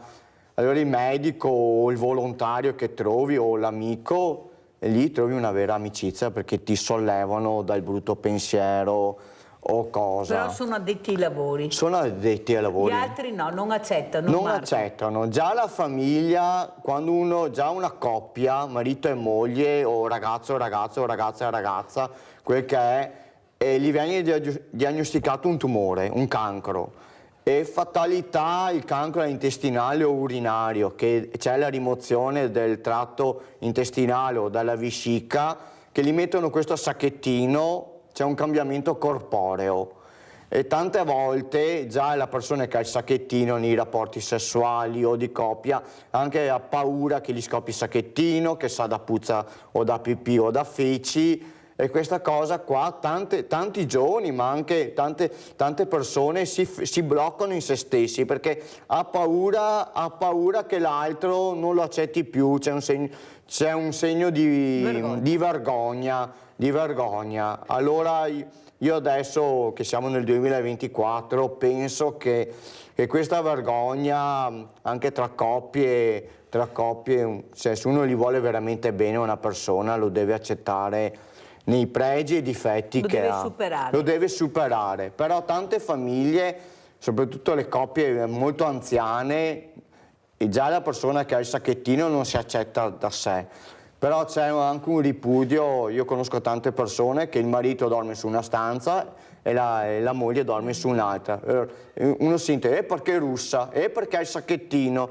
Cioè, dopo tanti anni che uno vive assieme, penso che c'è anche un segno di volersi bene, di amarsi tra di loro, per quanto sia anche difficile il percorso.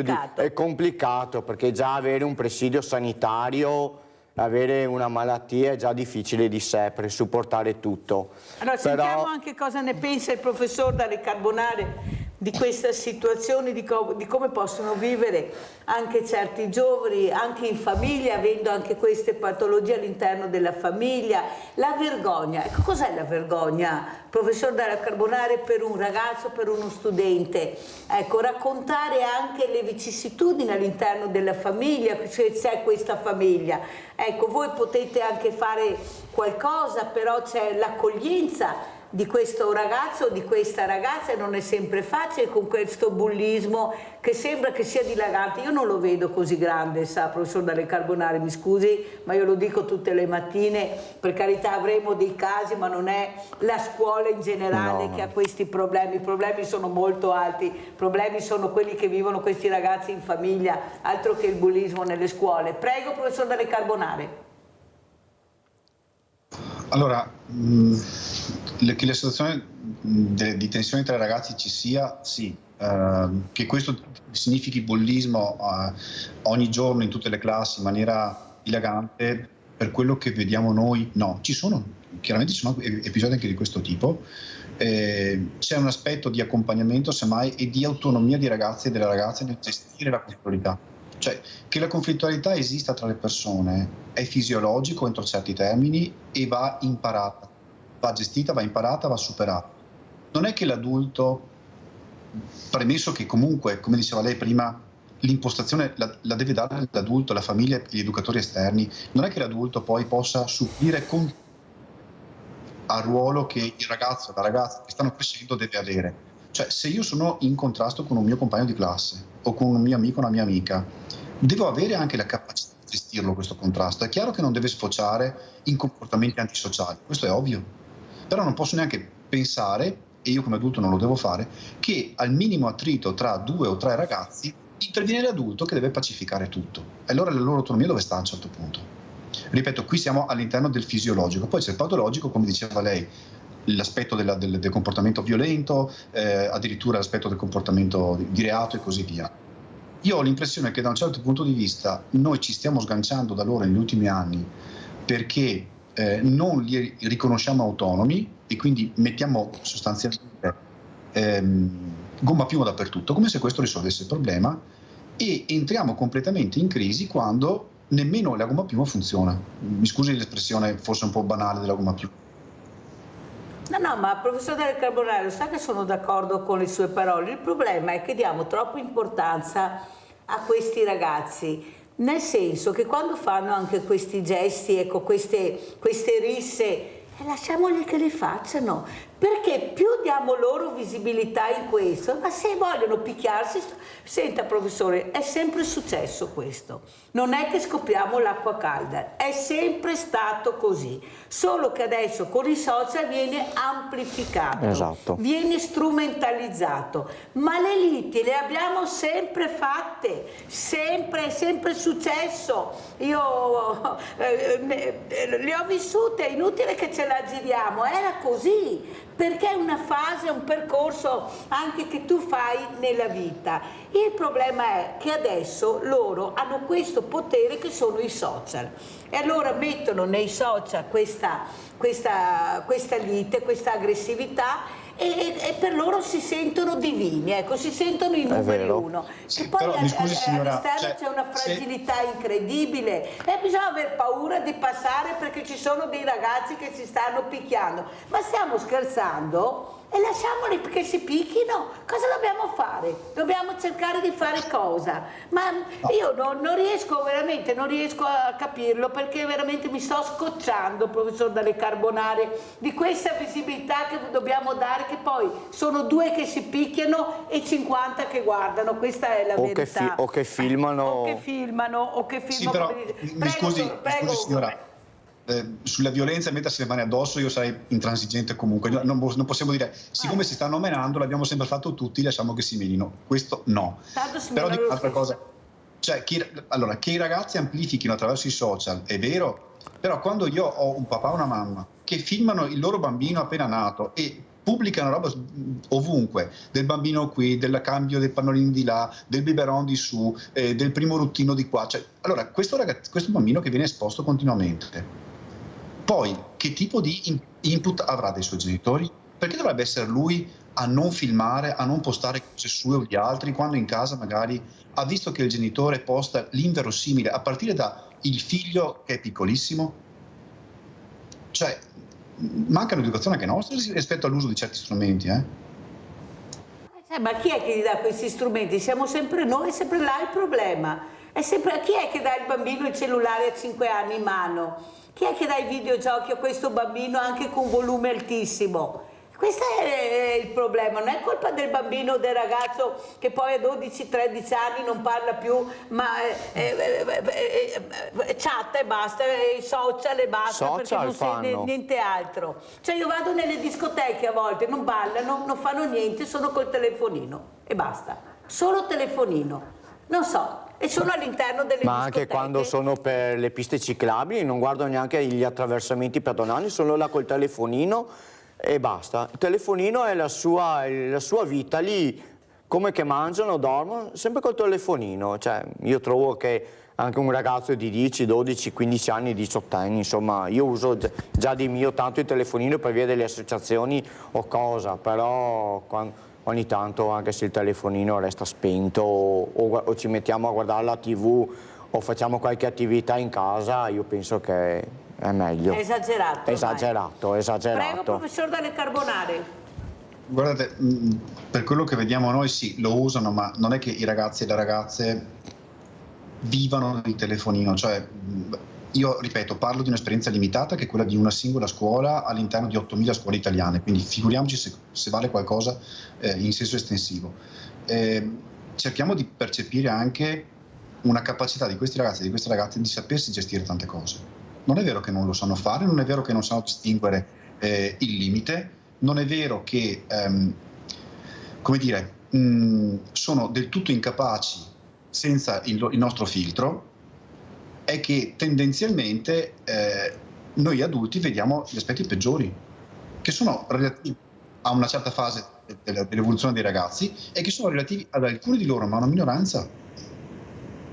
Cioè io vorrei dare anche un messaggio positivo rispetto ai ragazzi e alle ragazze che stanno crescendo. Hanno molte più capacità e molte più competenze rispetto a quello che noi vogliamo vedere come adulti, solo che spesso non gliele riconosciamo. Ma perché non si riconoscono, professore, secondo lei? Chi è che le deve riconoscere in primis?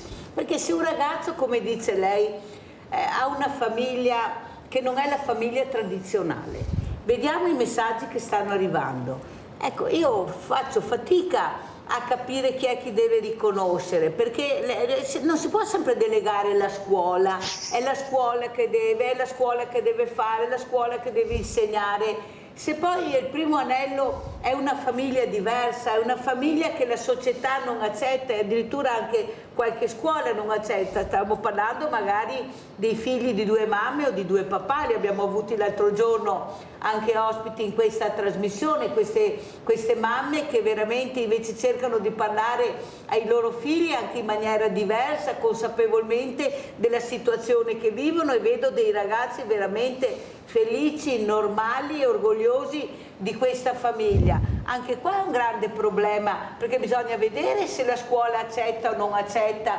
certi insegnanti, certi docenti, perché ognuno ha la propria testa, è un uomo, una donna, non è che si possa dire che tutto va bene. Prego, professor Dario Carbonari, una scuola aperta, bisogna vedere quale scuola, come dice lei. Io parlo della mia scuola, ma non posso parlare in generale delle scuole, ma io posso anche rispondere che io non devo essere fortunato a frequentare quella scuola, io devo avere il diritto di quello che mi aspetta di diritto nella scuola. Prego. Sì, però al netto delle esperienze individuali che io chiaramente non posso né conoscere né permettermi di valutare, nelle scuole, per l'esperienza che ho io e anche parlandone con i colleghi, c'è spazio per qualsiasi esperienza familiare. Cioè, personalmente non mi è mai capitato di vedere da parte di insegnanti o da parte di personale scolastico atteggiamenti ostativi o di rifiuto o di, potremmo dire anche, diciamo così, di scarsa comprensione o di accoglienza ovviamente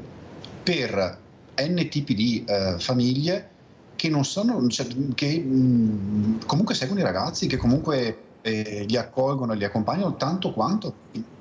Insomma, io questo problema lo vedo più. Carbonari, ci ricordiamo di quell'insegnante uomo che si sentiva donna, che si è dato fuoco, che è stata licenziata dalla scuola. Vogliamo ricordarlo che era qua nel Veneto, non è che dobbiamo fare chilometri. E invece veramente sono fatti che bisognerebbe parlarne, perché c'è scuola e scuola e ci sono gruppi docenti e gruppi di docenti, perché è inutile dire che tutto va bene, dobbiamo parlare anche di queste cose. Sì, prego. Però, signor Tuzzato, la scuola chiaramente è un contesto nel quale certe cose vengono viste più che in altri, però a me piacerebbe anche sapere che cosa succede nel mondo del lavoro privato rispetto a un certo tipo di diversi... In effetti ho invitato Marco Torresan per parlare di questo, perché non solo la scuola, ma dopo ti affacci anche il mondo del lavoro, e anche là, perché c'è lavoro e lavoro, ci sono datori di lavoro e datori di lavoro, compagni di lavoro e compagni di lavoro. Cos'è successo anche a te, proprio per far capire che forse dobbiamo lavorare a 360 gradi? Beh, non nella ditta dove lavoro adesso, ma nella ditta dove lavoravo prima, chi aveva problemi di salute gravi veniva anche un po' emarginato nell'ambiente lavorativo. I colleghi un po' meno, però i capi reparto ti incarnavano perché stavi a casa 2 o 3 mesi, 4 mesi, 5 mesi. A me è capitato che nel mese di agosto era i primi di settembre, ancora un po' di mesi fa, e mi reco all'ospedale di Campo San Piero come servizio volontariato, che vado a fare il volontario in corsia. Trovo questa signora di 36 anni, poverina, ricoverata d'urgenza in ospedale per un cancro invasivo. Il datore di lavoro l'ha licenziata con una mail il giorno dell'intervento. Cioè, e siamo nel 2024. Allora sentiamo Maurizio da Conservi, poi salutiamo il professor Dalle Carbonare perché come ha detto deve anche lasciarci. Allora sentiamo Maurizio e poi salutiamo il professor Dalle Carbonare. Vai Maurizio. Grazie. Arrivederci. Ciao Mirella. Arrivederci professore, grazie. Ciao Mirella e buongiorno ai tuoi ospiti. Allora, io vorrei aprire con una parentesi. Allora, non si può chiudere innanzitutto una scuola, mi rivolgo a Milano, riferimento a Milano, perché il 45% dei studenti sono di religione musulmana. Allora, io sto dicendo per cortesia che abbiano rispetto anche però della religione cristiana nostra, perché non si può chiudere, cioè è inammissibile, per quello ci sono le critiche su questa situazione, non si può chiudere una scuola soltanto perché per il Ramadan. Cosa c'entriamo noi con Ramadan?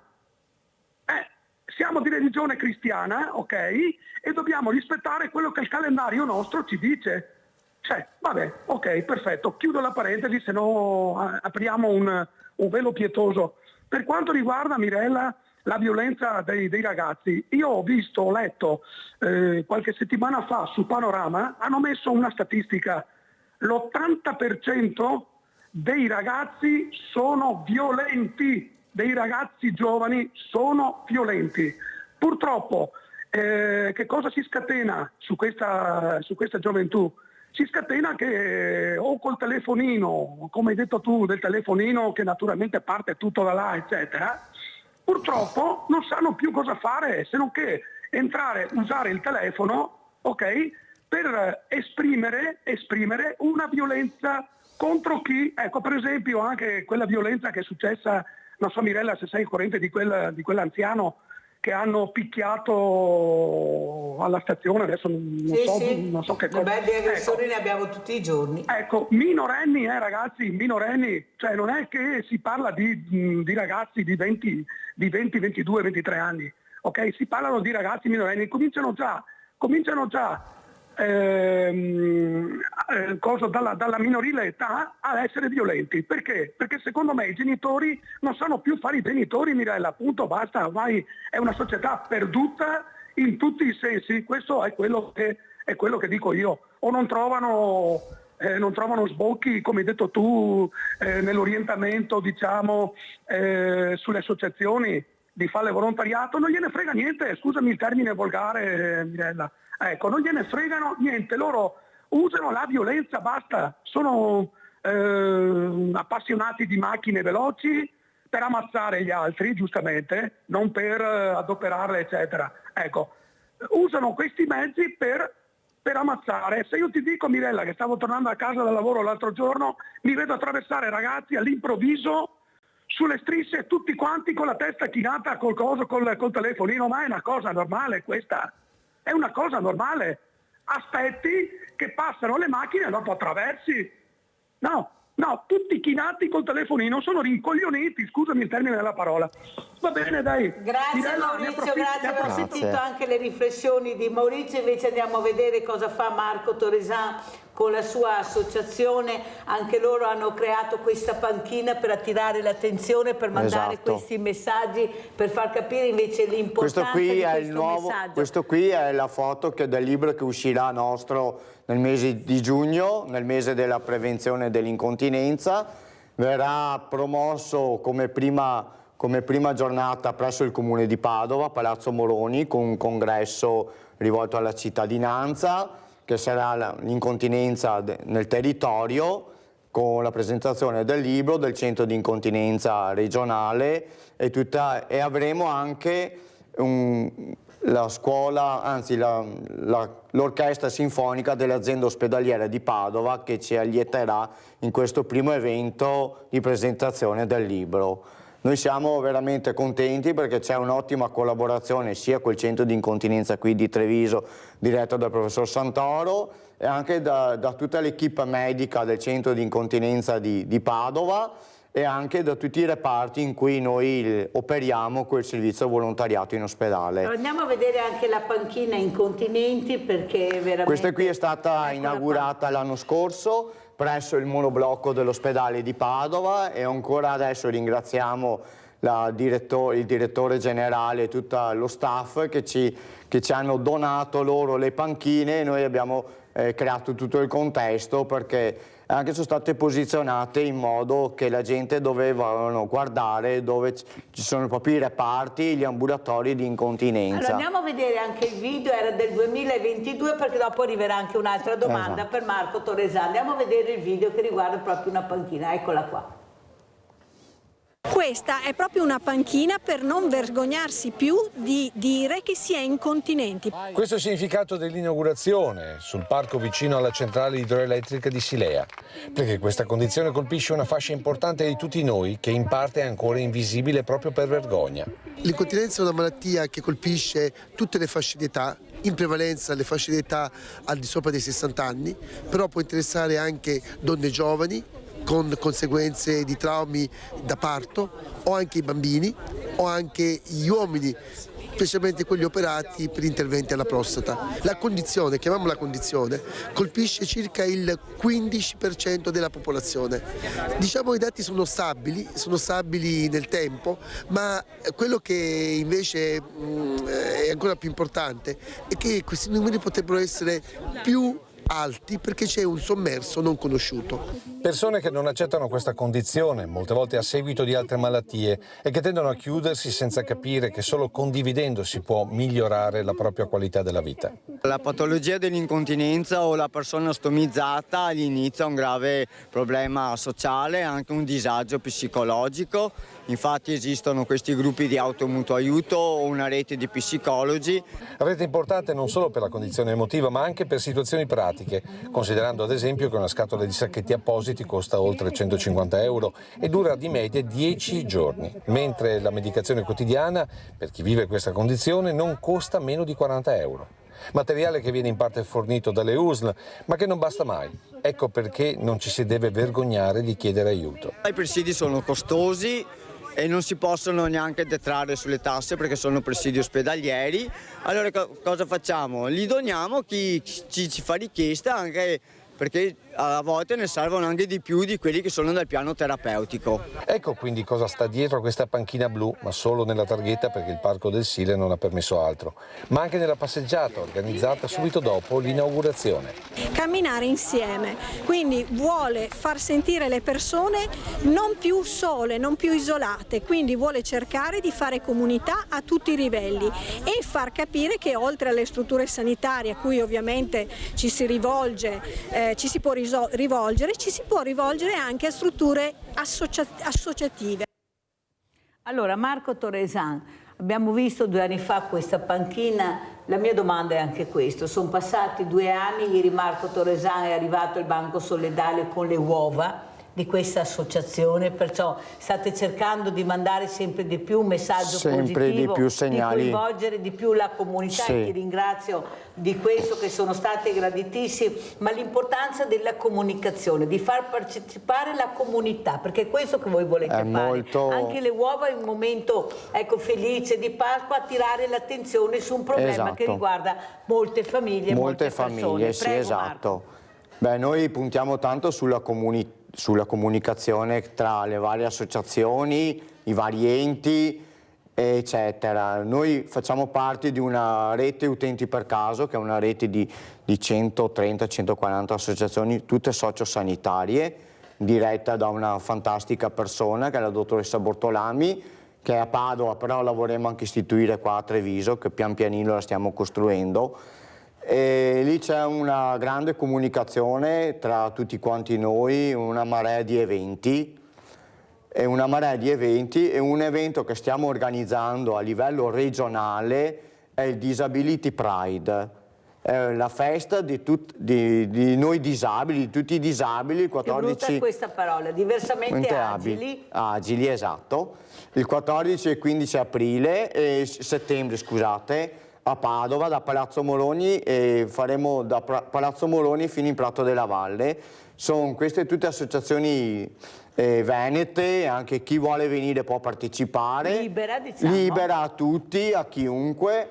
È organizzata in collaborazione con la Regione Veneto, Comune di Padova, provincia, associazioni una marea di enti e cose, perché vogliamo che la disabilità o chi ha problemi di vita vengano valorizzati. Perché c'è poca sensibilizzazione. C'è ancora poca sensibilizzazione, addirittura vedi una persona che è purtroppo in carrozzina, che non parla, gesticola solo, a volte non l'adulto, anche l'adulto, però anche tanti giovani non li guardano, non gli fanno una carezza.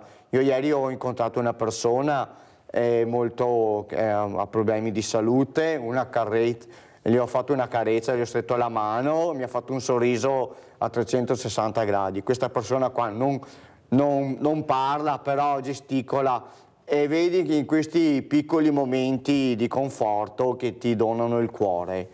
Io ho avuto tante persone che mi hanno aiutato a risollevarmi dal brutto periodo nero, dopo la diagnosi della malattia, la famiglia. Quanti anni avevi? Avevo 22 anni. Pensate. 22 anni e era già grave la cosa.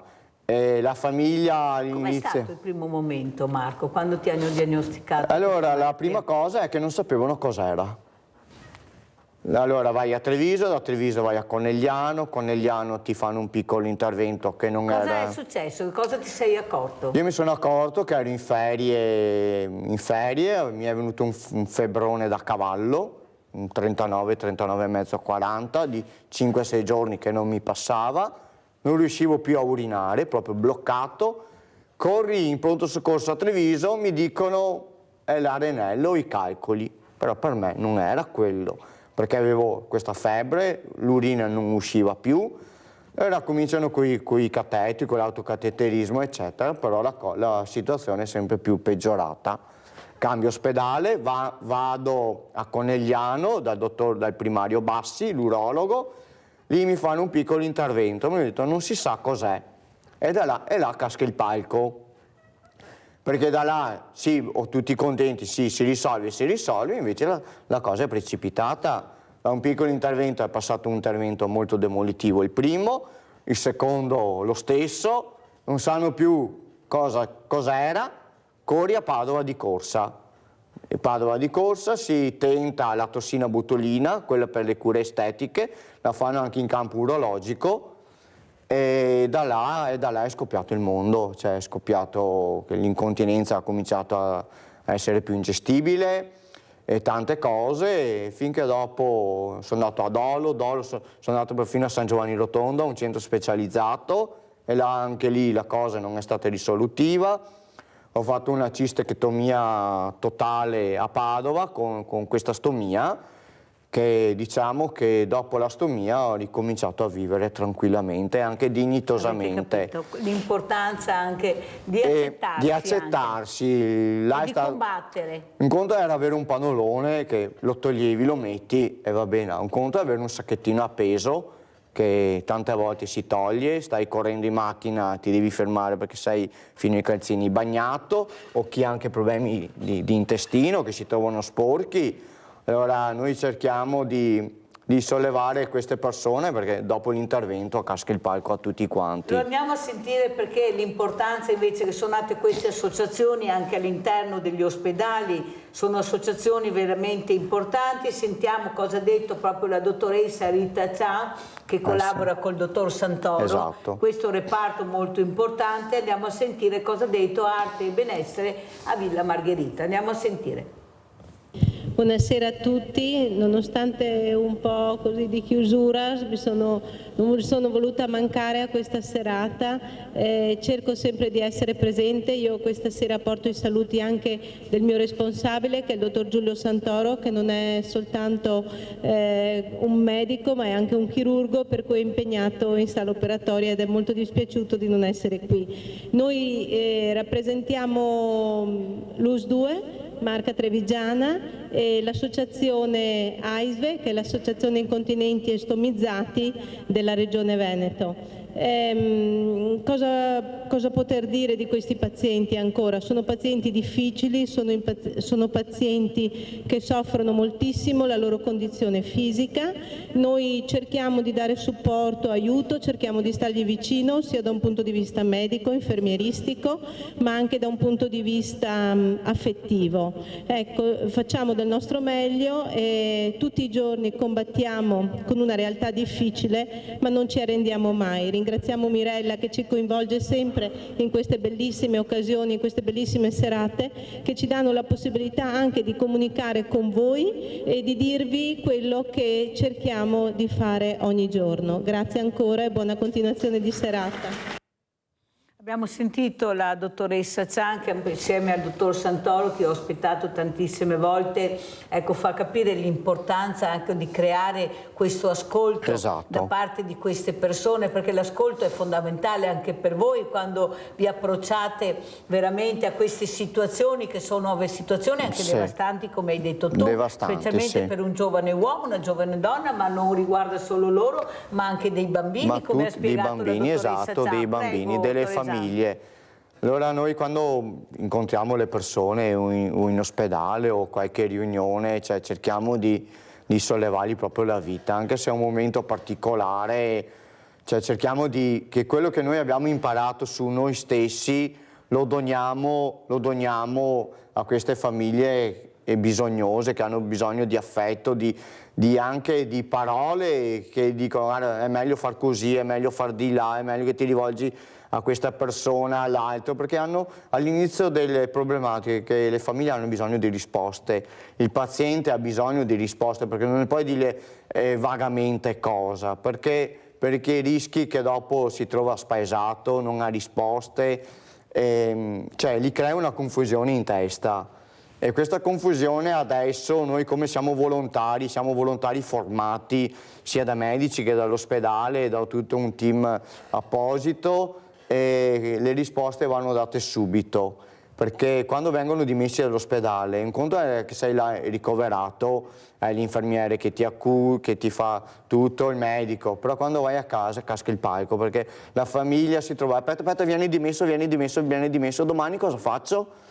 C'è il dopo ospedale? C'è il dopo, allora lì intervengono i volontari, la famiglia di chi ha persone con stomie va formata, perché un conto è il paziente che gli insegni, un conto è la famiglia, che se il paziente è allettato per X motivo, per l'influenza o cosa, deve saperlo gestire. Perché anche qua ci vorrebbe più formazione. Ci vuole più formazione, esatto. Infatti noi con l'ambulatorio Stomie di Padova e con l'azienda ospedaliera cerchiamo di far formazione anche per i circoli anziani.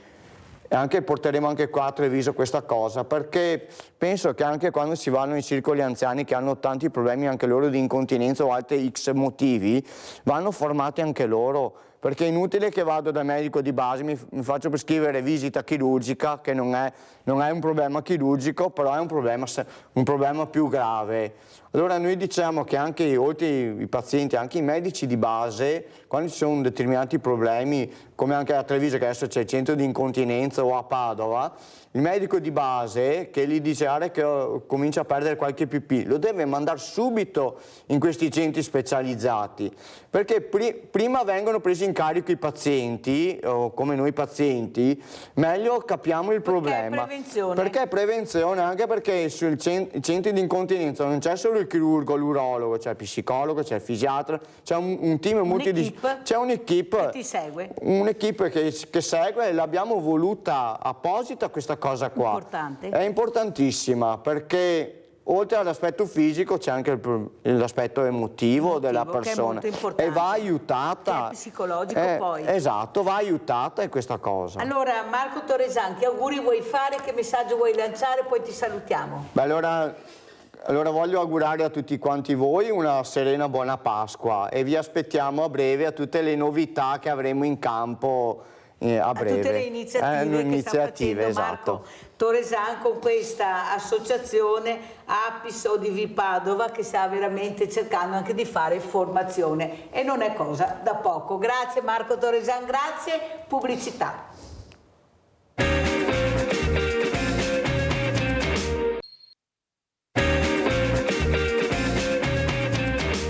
Siamo con Don David Berton, che ringrazio, parroco di San Biagio di Calaltas, Percenigo e Rovarè. che farà la benedizione, come ormai quasi tutto ha sempre a Pasqua e anche a Natale, viene sempre a trovarci, perché veramente è un momento anche particolare, la Pasqua, la resurrezione. Ecco, chissà quanti di noi sperano che qualcuno risorga in maniera positiva e che lasci il negativo e diventi positivo con una resurrezione diversa. Perché tutto questo malessere, Don? Prima si parlava col professor Dalle Carbonare del Liceo Da Vinci di Treviso, che veramente questa aggressività sta diventando veramente con un'amplificazione incredibile, poi alla fine i numeri sono pochi rispetto all'amplificazione che c'è, perché fa notizia, ecco, questo è il problema grande. La rissa fa notizia, il ragazzo che si comporta bene, insomma qualcosina, e che abbiamo fatto anche passi avanti, magari li premiano anche fortunatamente questi ragazzi che fanno delle buone azioni, perché bisogna anche premiarli quelli che li fanno. Prego Don, cosa sta succedendo e cosa sta vedendo lei da un osservatorio molto importante? Beh, innanzitutto voglio salutare tutti i nostri telespettatori e te Mirella, e grazie di questo invito, i vostri tecnici e tutto lo studio di Antenna 3 e Rete Nord-Est, meglio, tutti associati. Ma tocchi un tema che alle porte della Pasqua credo sia davvero importante e anche scottante e urgente nel contempo. Io credo, sulla linea di quanto dicevi, ritengo questo, che innanzitutto, ecco, magari le liti, quelle che possono, le chiamavamo le baruffe, ecco, tra i ragazzi a diverse età, ci sono sempre state. Non ero un santo neanch'io, non lo sono anche adesso, ma veramente anch'io ho fatto le mie litigate con i miei compagni di classe, o per questo o per quest'altro motivo.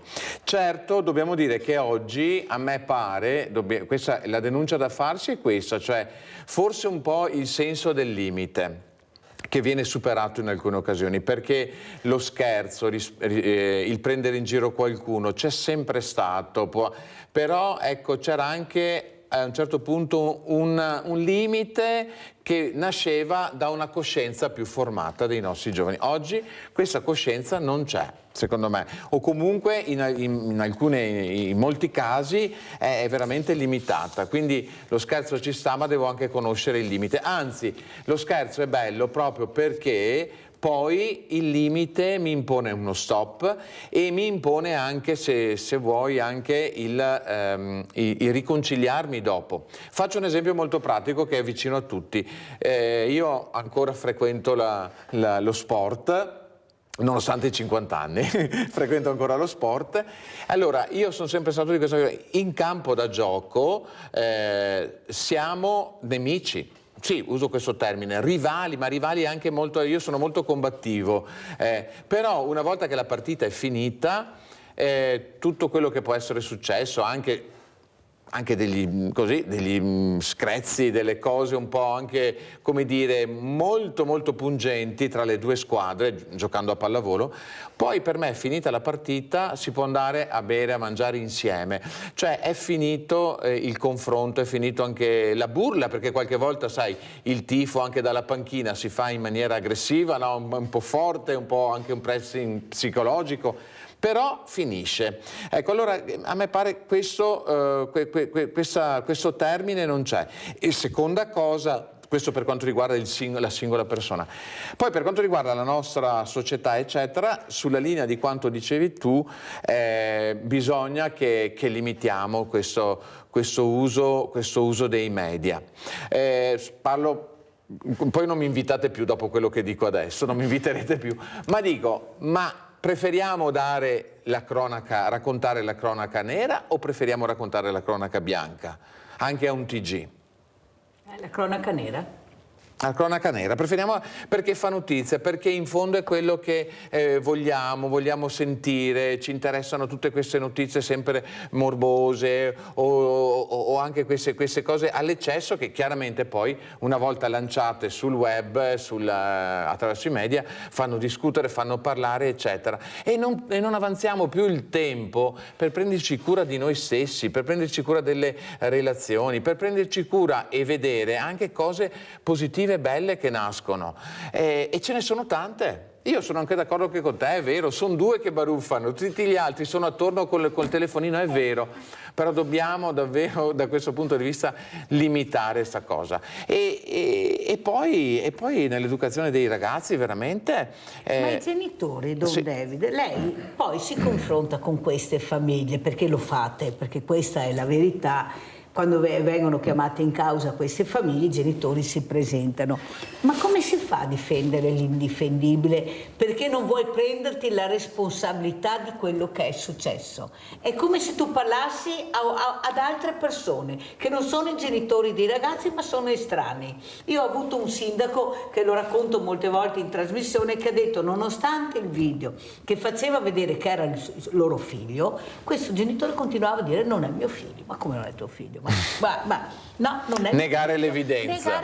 Ma come si fa a negare l'evidenza pur di non vedere e di non essere in prima persona a combattere quello che sta succedendo nella tua famiglia?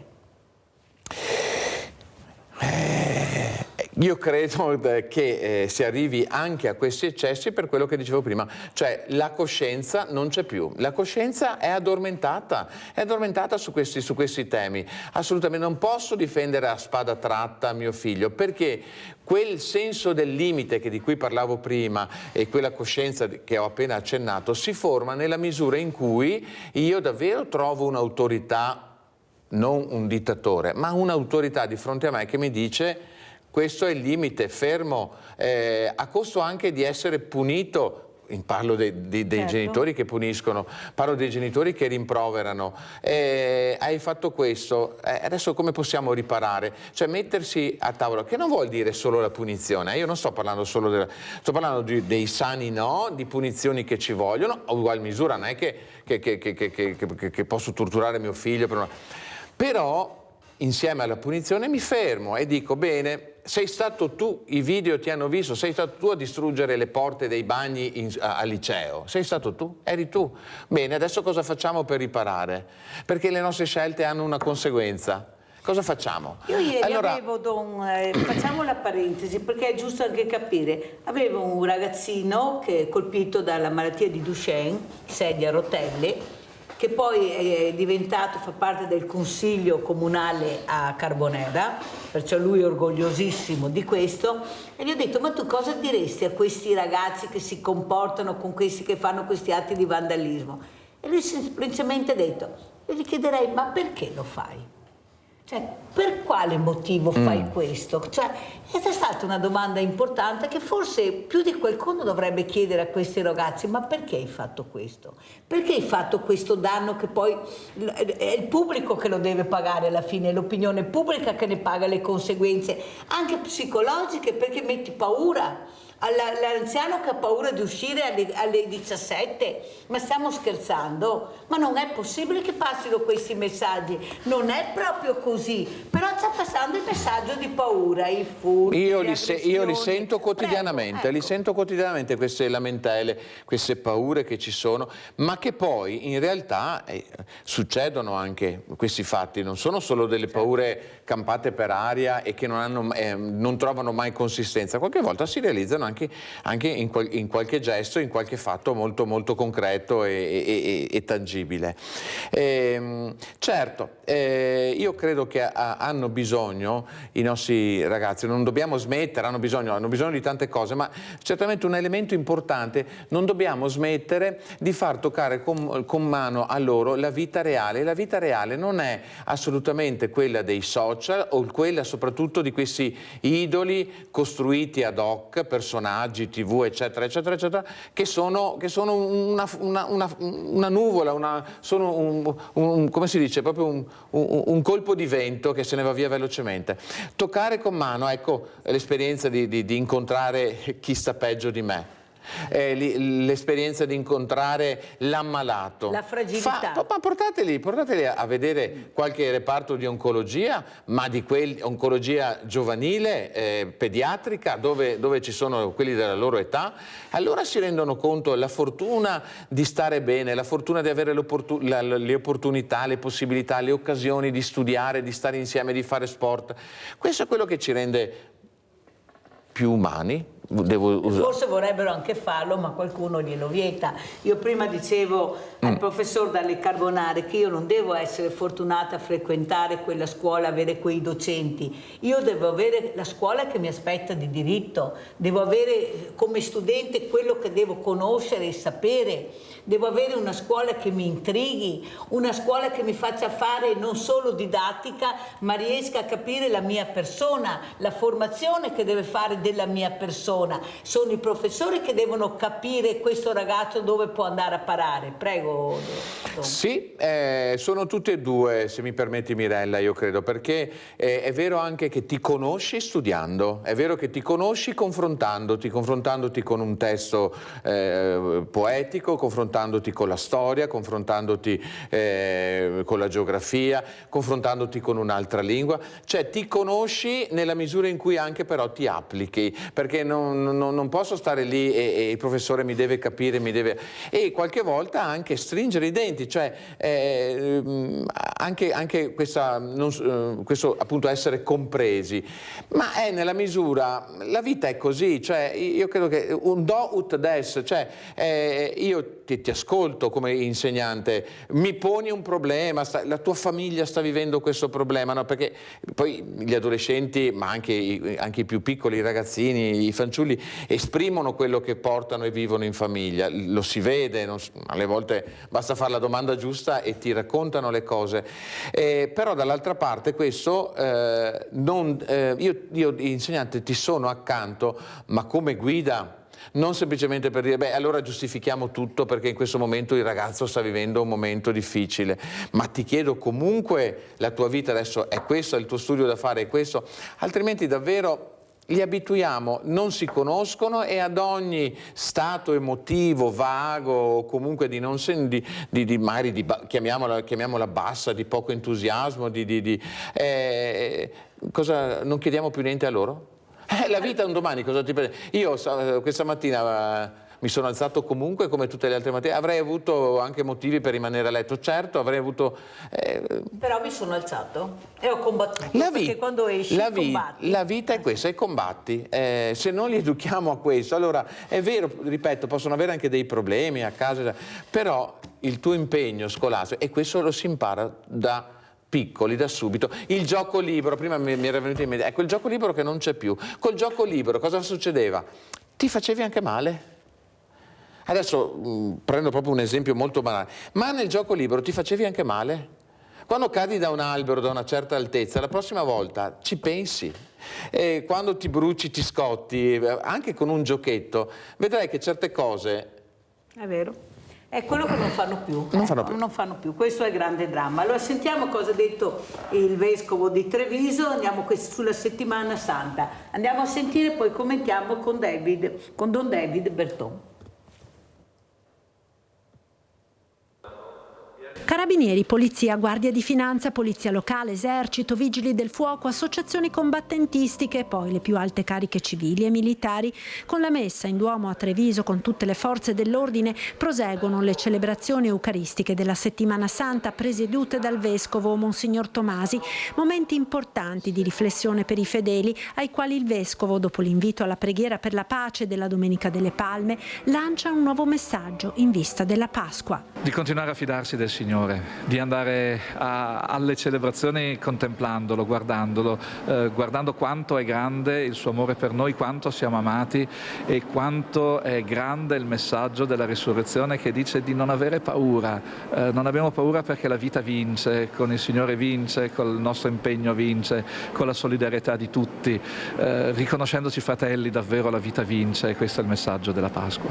Giovedì Santo alle 9:30 la messa del Crisma con la benedizione degli oli, alla sera la messa in cena Domini con il rito della lavanda dei piedi, il venerdì santo la passione del Signore con alle 21 la processione, sabato la solenne veglia pasquale, domenica, giorno di Pasqua, la celebrazione solenne alle 10:30 in cattedrale. Allora Don David, una settimana santa, una settimana di pentimenti, una settimana anche di riflessioni, perché si spera in una resurrezione di tutti noi in maniera veramente pacifica, tranquilla, serena, perché stiamo vivendo un momento veramente difficile, specialmente per le fragilità. Prego Don David. Sì, mi allaccio alle belle parole di Monsignor Tommasi, nostro vescovo diocesano, e aggiungo che è vero che insieme si risorge come comunità, tutti quanti insieme. Allora, pongo una domanda così molto, faccio io adesso l'intervistatore a te. E quante volte si risorge? Sempre quando fai una cosa buona. Anche secondo me. E allora il traguardo come cristiani della risurrezione finale, nella quale crediamo, che ce l'ha garantita e ce l'ha dimostrata nostro Signore, ecco perché diventa il centro della nostra vita di tutto l'anno liturgico la Pasqua, ed è giusto ed è bello celebrarla. Quel tragitto lì illumina, quel traguardo lì, scusa, illumina tutte quelle piccole risurrezioni che possiamo vivere quotidianamente. Tanto è vero, David, che noi diciamo, visto che mi ha fatto la domanda, quando facciamo una buona azione, oppure siamo rinati. È vero la frase che si dice? Sono rinato, in quel momento sono rinato. Sono rinato, sono rinato. Ecco, la cosa più bella quando questi giorni, ascoltando le confessioni, queste sere, eccetera, della Settimana Santa, la gente ti dice: mi sento risollevato, mi sento di nuovo amato, è come se nascesse qualcosa di nuovo dentro di me, riparto con entusiasmo. Ed è vero, e finché siamo su questa terra come credenti, davvero abbiamo sempre bisogno di rinnovare, cioè è come dire, no, lavarsi le mani per averle. Poi ritorna allo sporco, certo, perché siamo in questo mondo, lavoriamo, traffichiamo e le rilaviamo. E allora davvero ci sono tante risurrezioni nella nostra vita, quando io riesco a compiere una cosa bella, quando invece ricevo una cosa bella, una bella azione. E l'esempio più bello è in questi giorni, ecco perché a me non piace molto dire una settimana di penitenze, di patimenti. No, è una settimana per noi cristiani in compagnia assolutamente con le ultime ore di nostro Signore, il quale ci mostra che l'amore comunque vince, perché è straordinario, per esempio, quello che accade nell'ultima cena, quando Giuda lo tradisce, lo vende per 30 denari, che era il prezzo. La notazione è molto bella, era il prezzo degli schiavi. Di un servo all'epoca di Gesù veniva pagato 30 monete d'argento e viene venduto per lo stesso. E lui comunque continua ad amarlo e lo serve per primo, gli offrirà il boccone per primo, che era il posto d'onore. Nella cena ebraica il primo boccone veniva dato all'ospite d'onore. Però, Don David, noi abbiamo visto, specialmente in questi giorni, quelle atrocità, questi uomini che sono entrati e hanno ucciso all'impazzata al Crocus Hall, sì. Perché veramente mi ricollego a quello che ha detto lei prima: per pochi denari si fa di tutto e di più. Ma come si fa a togliere alla vita delle persone che non ti hanno fatto niente per pochi denari? Perché alla fine è quello, e c'è qualcosa anche in questa mente, perché l'uomo nasce tutto uguale, un cervello, cioè come si fa a non capire, ecco, l'importanza dell'azione che stai facendo? Questo non riesco a capire. Il male che fai a persone che non ti hanno fatto assolutamente niente per pochi denari, per il vile denaro. Il vile denaro diventa vile nella misura in cui trova uno stupido, trova un'intelligenza poco accorta, trova una persona che ha perso l'uso della ragione. Questi sono gli ultimi anelli, sti poveracci, appunto, come tu dici, pagati, indottrinati, pagati anche pochi dollari, che vanno a fare una strada del genere. Prima a me fa più paura quello che ci sta dietro, una mentalità che pensa che tu, Mirella, andresti ad uccidere in nome di Gesù? No, assolutamente. Per in nome di niente. Ah, e allora? Cioè è quello che sta dietro questa mentalità ancora retrograda di pensare che la supremazia, ecco, chiamiamola così, la supremazia, siamo veramente ai tempi del Medioevo, e ancora pensare ancora a questo. Quando parliamo di libertà religiosa, quando parliamo di un credere che a tutte le fedi tocca che cosa? La vita umana nella sua esaltazione più bella, nelle sue forme più belle. E questi vengono a difendere in nome di Allah, vengono a difendere, a compiere questi atti osceni, crudelissimi, non so. chi può Marino giudicarli. da Padova, poi continuiamo. Vai Marino. Buongiorno signora Mirella. Buongiorno. Ho chiamato solo per fare auguri a lei, alla sua famiglia, ai suoi ospiti. Caro, come stai? Stavo meglio un quarto di secolo fa, anche 20 anni fa, prima dell'infortunio. Mamma mia. Solo per questo ho chiamato, per farvi auguri. Altre volte non ho potuto entrare in diretta, per fare auguri per Pasqua, per la famiglia, per i suoi ospiti onorati e per i suoi collaboratori e alla fine per tutte le persone, per bene, tutto bene del mondo auguro a tutti. Caro, guarda, graditissima questa telefonata e questi auguri. Sapete chi è? È quell'uomo che veramente si è cantenato fuori dalla banca perché gli hanno portato via tutti i soldi, ha avuto questo infortunio sul lavoro, questi soldi appunto che era stata pagata questo grave infortunio che ha avuto, li aveva messi sicuri in banca per una vecchiaia serena della sua famiglia. E naturalmente avete sentito, gli hanno portato via tutto, voleva consegnare questa lettera al Presidente della Repubblica, non è mai riuscito perché i carabinieri l'hanno portato via, l'hanno messo all'interno della caserma, lui voleva solo dare questa lettera, sta passando ancora le pene dell'inferno per un gesto che non voleva essere un gesto terroristico, ma bensì un gesto di pace, un gesto di far capire quanto dolore stava provando questa persona che dalla sera alla mattina, dopo un grave infortunio che veramente sta pesando molto sulla sua vita quotidiana, si è visto anche portare via tutti i soldi e alla fine sta pagando lui. E questo è il problema grandissimo, perciò un abbraccio grandissimo, sai, da tutta, sì, mi unisco Prego, Mirella, mi unisco perché da una parte, ecco, vediamo una protesta, secondo parere personale questo, secondo me più che lecita, perché lì su quei fallimenti delle banche ci hanno rimesso solo i poveracci, ecco, e chi invece è più potente economicamente eccetera non ci ha rimesso, ecco, perché è vero che le banche erano anche creditrici verso qualcuno e quindi sparita la banca, quelli che erano in debito con la banca non hanno restituito, vabbè, e quindi invece questi poveri gente creditore verso la banca non hanno ricevuto niente. Va bene, chiusa parentesi. Una protesta, dico una protesta pacifica, perché poi alla fine voleva semplicemente, immagino, consegnare questa lettera che poi insomma si poteva anche far arrivare in qualche maniera al Presidente.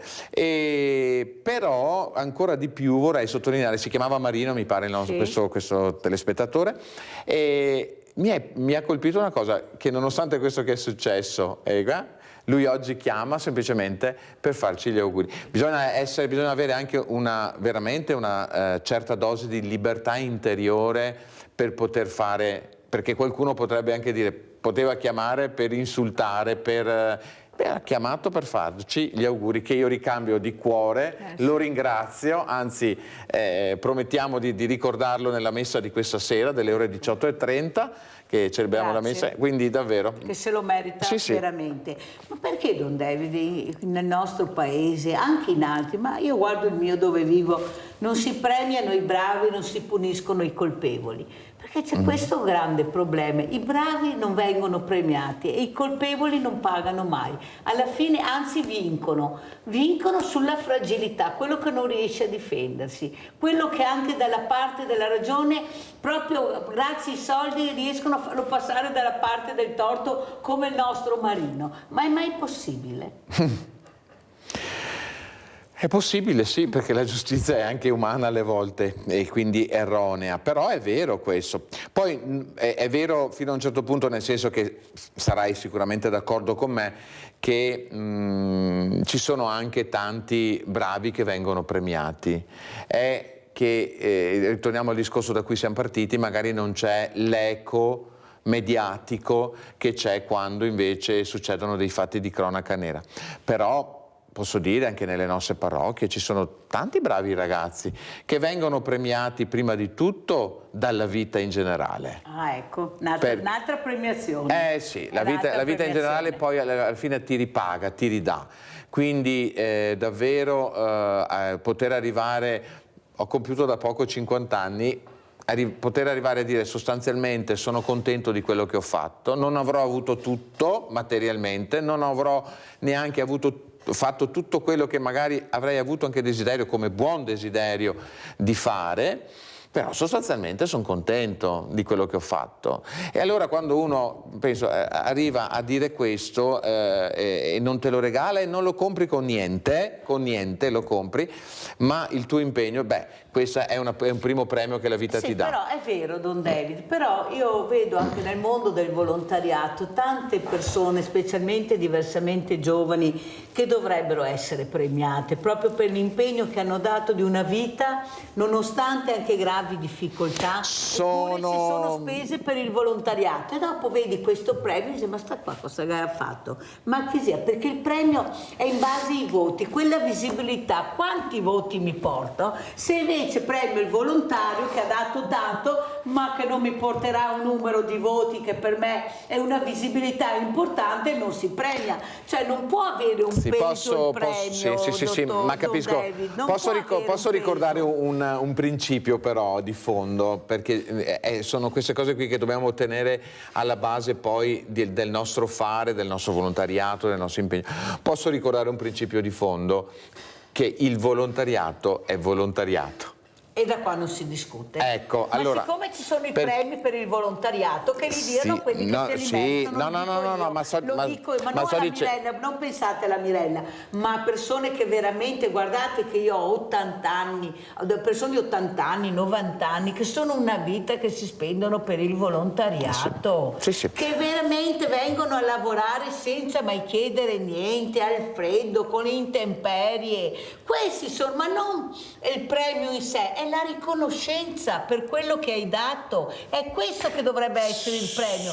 Sono riconoscente a quello che tu hai dato. Prego. Sì, allora un conto è, se parliamo di riconoscenze di tipo ufficiale, materiali, eccetera, un conto è la riconoscenza umana, perché credo che il volontario, in qualsiasi settore possa essere, il volontario ha la soddisfazione di farlo per se stesso, nel senso buono, non egoistico, nel senso che io so che sto facendo, impegnato in un'associazizione buona, so che sono 10 anni che vado al Cottolengo, per dire un esempio modo, e vado a sistemare, a accudire, a cambiare gli ospiti del Cottolengo, e poi vado a fare il mio lavoro. Sono stato edificato quando sono stato al Cottolengo erano circa 2 settimane di servizio, vedere avvocati, impiegati che danno il loro tempo. Un'ora al mattino, si alzano un po' prima, vanno, lo fanno, e sono decenni, per un decennio, per 15 anni che fanno questo servizio.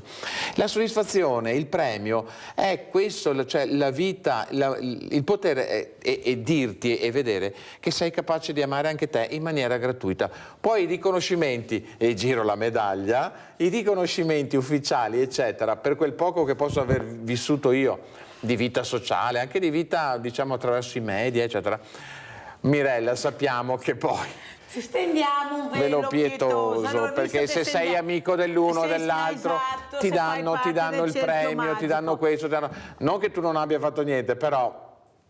E poi dico, attenti, il Vangelo ci dice, ha già ricevuto la sua ricompensa. Per me la ricompensa è ben altra. Allora andiamo a vedere come ricompensa cosa abbiamo. Andiamo in processione, andiamo a San Biagio di Calarta per vedere questa processione e poi la commenteremo con Don David Berton. Anche i grandi tenori hanno i loro santi. Beh certo, il patrono San Biagio per me è una cosa che sono molto devoto, dico la verità, e quando sono a casa sempre cerco di esserci con mia mamma, perché è il protettore della gola, della voce, ma non solo per me, per tutti. Fedele tra i fedeli, il grande tenore trevigiano Fabio Sartori in chiesa San Biagio di Calalta, a dimostrazione come la fama non cancelli l'umanità della fede. E fede per il suo santo protettore San Biagio, che da sempre viene invocato a protezione della gola. Il giorno è il 3 di febbraio e ogni anno si rinnova la benedizione del collo, oltre a quella delle arance e del pane, da consumare per allontanare i mali della gola. Un rito che, nonostante un'umanità sempre più razionale nella sua digitalità, vede crescere costantemente il numero dei fedeli. e la chiesa sempre piena. Credo che significa che la gente ha bisogno di spiritualità, c'è poco da dire, i social, tutto ci proietta al di fuori e invece abbiamo bisogno di trovare la nostra interiorità, il nostro animo, perché è lì che hanno sede i valori più importanti, il centro anche della nostra vita, lì ci ritroviamo. E allora questo pane e queste arance curano non solo il corpo ma anche l'anima, così come il rito della processione per Don David vuole curare anche i mali delle nostre comunità. Domani l'appuntamento è il pomeriggio alle 14:30 con la celebrazione eucaristica e al termine la processione con il santo e la venerazione della reliquia. Di fronte alla cronaca, soprattutto di queste ultime settimane, questo segno che noi diamo susciti la volontà nella gente di dire no. C'è anche un mondo, c'è un'umanità diversa che guarda al bene e vuole costruire nel bene. Ma non sono solo queste, oggi, le invocazioni a San Biagio. Stiamo passando dei momenti difficili con queste guerre che c'è nel mondo, speriamo che si ritorni ad avere una pace. Se dovesse cantare, cioè in caso arrivasse la pace, qual è il canto che intonerebbe pur che rimanesse la pace? Beh, c'è questa l'Ave Maria di Schubert, è un pezzo straordinario e questo è proprio anche indicato per la pace e per tutto. Allora, Don David, la Chiesa stracolma di persone. Intanto facciamo un appello subito al nostro tenore Sartori. Facciamo un appello. Facciamo un appello, venga a cantarci sta Ave Maria, ne abbiamo bisogno. Quando vuole è il benvenuto nella nostra chiesa. La partecipazione di tutte queste persone, ma avete visto quanta gente c'era? Sì. La comunità che si stringe attorno a questo evento, a questa benedizione della gola. Ecco, questa persona molto nota, questo illustre personaggio, lo vedete in ultima della chiesa, sì, in piedi, ecco, nella sua umiltà, diciamo così, e soprattutto che partecipa a questo rito. Prego, Don David, ma allora la gente partecipa, non è vero che la gente non partecipa dove è coinvolta, dove si sente coinvolta, dove si sente accolta anche, esatto, si sente voluta bene, si sente accolta bene. E poi ecco, adesso entriamo nel vivo del Triduo Pasquale, una celebrazione pasquale ben curata, organizzata, eccetera. È ovvio che ti porta dentro, ti coinvolge e ti porta nel mistero, ti porta fino all'ingresso, no, del mistero. E poi sei tu che raccogli quello che ti serve, quello di cui hai bisogno, perché il Signore vivo è presente e conosce la tua situazione. Ognuno poi porta a casa quella parola, quell'invito, quella sottolineatura, quell'incoraggiamento, quel sostegno magari, no? O quella conferma di cui ha bisogno. Io ho visto tanta gente, era l'occasione, il video che è andato all'occasione della festa patronale di San Biagio, e c'è stata veramente migliaia di persone, dobbiamo parlare di migliaia perché erano tutte le celebrazioni, 6 celebrazioni in una giornata, tutte molto piene, molto frequentate, e poi anche la processione del giorno dopo. E certo, ci dobbiamo ritrovare attorno a qualcosa che ci dà stabilità, sicurezza. E che cos'è? Se non sono i valori. La parola stessa lo dice, i valori, cioè qualcosa che vale al di là anche di quello che può succedere, al di là anche di quello che può succedere a me o esternamente a me. E allora abbiamo una cronaca nera rosa, la chiamo così, che fa rabbrividire.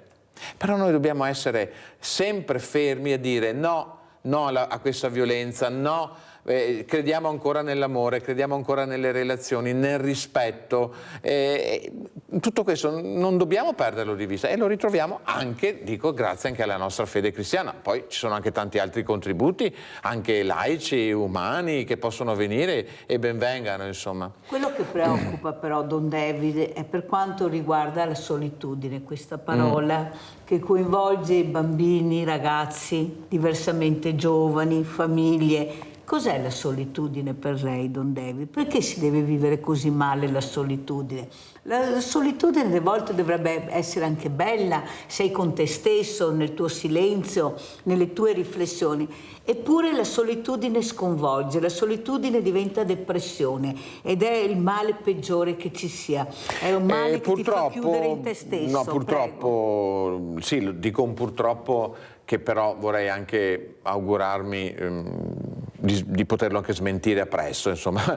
Io credo che sia la conseguenza, e purtroppo continuerà questa solitudine, perché quando tu non sei più sotto i riflettori e non hai imparato a conoscerti, a guardarti dentro, ad abitare quel giardino segreto che è la tua coscienza più profonda, le tue scelte, cadrai in questa solitudine. Ma io cambierei termine, se mi permetti, perché distinguerei la solitudine dall'isolamento. La solitudine per me è una cosa anche positiva, è la capacità di stare con te stesso. Questo è un dramma oggi, perché i ragazzi che vedo, in molti, l'incapacità di stare in silenzio quando sono in gruppo, ma di stare in silenzio anche quando sono da soli, e allora si studia con le cuffie, si studia col televisore acceso, continuamente col telefono che guardo, eccetera. L'incapacità di stare da soli nel silenzio del proprio giardino, e ancora di più se continuiamo a vivere una vita tutta proiettata all'esterno, tutta sui pettegolezzi, su questo. E i pomeriggi delle nostre case ci diranno anche che sono soli, ma continuiamo a nutrirci di stupidate. I programmi televisivi del pomeriggio cosa sono? Tutti gli affari, gli impicci nella vita privata degli altri. Prenditi un buon libro, prenditi un buon saggio, prenditi un bel romanzo. Chiama, stai al telefono, piuttosto oggi il telefono non costa niente, è tutto a minuti illimitati i nostri contratti, no? Te stai 5 minuti, te stai un'ora al telefono, vale, ma chiama un amico, stai con lui, ascoltalo, o raccontagli un dramma, c'è poca proprio propensione per l'ascolto, perché l'ascolto ti impegna, l'ascolto ti crea dei problemi, perciò tu non vuoi ascoltare, non puoi ascoltare, perché guardi sempre l'orologio, il tempo è terribile, ma è tutto questo orologio fa sì che diventiamo veramente, andiamo fuori di testa, alla fine siamo confusi. Sì, ma per terminare volevo dirti, allora forse secondo me oggi è l'isolamento la piaga, non tanto la solitudine. Io la vedo come un valore, inteso come la capacità di stare con te stesso e da solo con te stesso. L'isolamento, sì, sono convinto, quello che dici tu, quando... È terribile perché veramente non poi ti fa vivere. Una società dove vediamo e non demordiamo, andiamo avanti, continuiamo a portare avanti le nostre idee, però è vero, quando non sei più produttivo, cosa sei? Un costo, un peso, perché non produci più, quando non e quindi... Cos'è che la preoccupa di più Don David quando va a trovare queste famiglie, che incontra questi diversamente giovani, quelle fragilità? Perché le vedo molto preoccupate, non c'è abbastanza attenzione. Ma non vorrei essere drammatico o drastico nel giudizio, perché io incontro anche tanti anziani, ma ho fatto la scorsa settimana altre famiglie in previsione della Pasqua, però noto anche anziani che sono accuditi, c'è il figlio, c'è l'altra figlia, c'è questo, c'è chi vive ancora nelle nostre case. Certo, la società è cambiata. Non devi, guardi che ho la divisa da guerra io oggi, perché devo andare al Banco Solidale, io mi scontro con questi, adesso devo dare risposta. Ma sto arrivando. La società è cambiata perché non abbiamo più una famiglia completa a casa e l'anziano è inserito dentro, no? Tante volte l'anziano è in compagnia di un esterno, la badante, il badante, eccetera, oppure deve essere posto in una RSA, in una struttura, in qualcosa dove ci auguriamo che la socialità... Io vedo anche belle RSA che cercano di far vivere, di tener vivi, eccetera. Ma sono poche con liste d'attesa infinite e con dei costi altissimi. Allora Don David ci fa la benedizione, visto che ormai siamo in chiusura e abbiamo bisogno, io specialmente adesso se penso cosa veramente mi accadrà oggi, cosa vedrò, risposte che non riuscirò a dare, queste mani che cercano di toccarti, questo contatto per sentire l'ascolto, perché alla fine poi è quello che vogliono, non è la borsa in sé, l'ascolto che tu dai. Pensate, non mi lascio neanche scendere dal furgone, che già li ho vicino, che mi toccano, che mi abbracciano, che piangono, perché in quel momento loro vedono che forse possono avere una risposta che è l'ascolto. Cosa dice Don David? Assolutamente, fallo per quello che possiamo fare, per quello che è dove possiamo arrivare, lo si deve fare con il valore che dicevo prima, cioè è il mio volontariato, è quello che posso dare, e la mia ricompensa qual è? Quella di far sorridere qualcuno. Allora, visto che ho bisogno di questa benedizione, assolutamente. Ecco, prendiamo questa benedizione da Don David Berton, parroco di San Biagio di Calalta, Spercenigo e Rovarè, che non finiremo mai di ringraziare perché è una benedizione importante. Va bene, l'essendo ovviamente a tutti i telespettatori in onda, allo studio, sì, e voglio pronunciare quella che è l'orazione che... Stiamo seduti, per motivi tecnici. Voglio leggervi quella che sarà l'orazione, quindi quello che andremo a chiedere il giorno di Pasqua nella messa di Pasqua. Prego. O Padre, che in questo giorno, per mezzo del tuo Figlio unigenito, hai vinto la morte e hai aperto il passaggio alla vita eterna, concedi a noi, che celebriamo la risurrezione del Signore, di rinascere nella luce della vita, rinnovati dalla tua forza e dal tuo Spirito. Per Cristo nostro Signore. Amen. La benedizione di Dio scenda su voi tutti, sui vostri cari, e soprattutto su quelle situazioni di maggiore bisogno, necessità e sofferenza, scenda la sua benedizione. Lui che è Padre, Figlio e Spirito Santo. Amen. E una serena Pasqua a tutti quanti voi. Grazie Mirella dell'invito, e l'augurio si estende a tutti voi dello studio, a tutti i vostri tecnici. Grazie. Grazie, buona Pasqua anche a Don David Berton, grazie per questa veramente benedizione. Adesso andiamo a pranzo con la proposta di Mirella. Salmone con carciofi e salsa senapata. Il carciofo, sconosciuto allo stato selvatico, deriva da selezionamenti del cardo. Le sue proprietà medicinali sono conosciute da tempo antichissimo, apprezzato dai greci e dagli egizi. La pianta del carciofo ha un fusto eretto che può raggiungere 1 metro d'altezza. I frutti possono essere con spine, senza spine e di piccolo formato. Ingredienti per 4 persone. 4 carciofi, 500 g di salmone, 1 cucchiaino di senape, 1 limone, prezzemolo, erba cipollina, 3 cucchiai di olio di oliva extravergine, sale e pepe. Pulite i carciofi ricavando solo il cuore e affettateli finemente al coltello.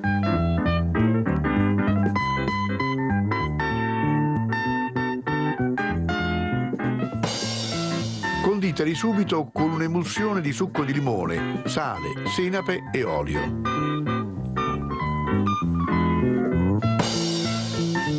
Squamate il pesce e dividetelo in 4 pezzi e conditelo con poco sale e pepe.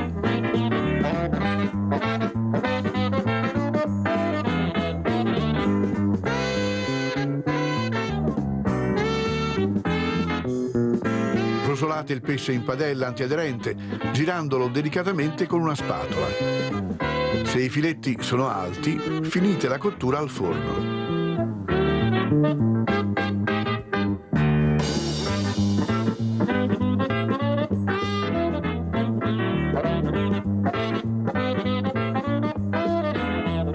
Serviteli subito sui carciofi croccanti.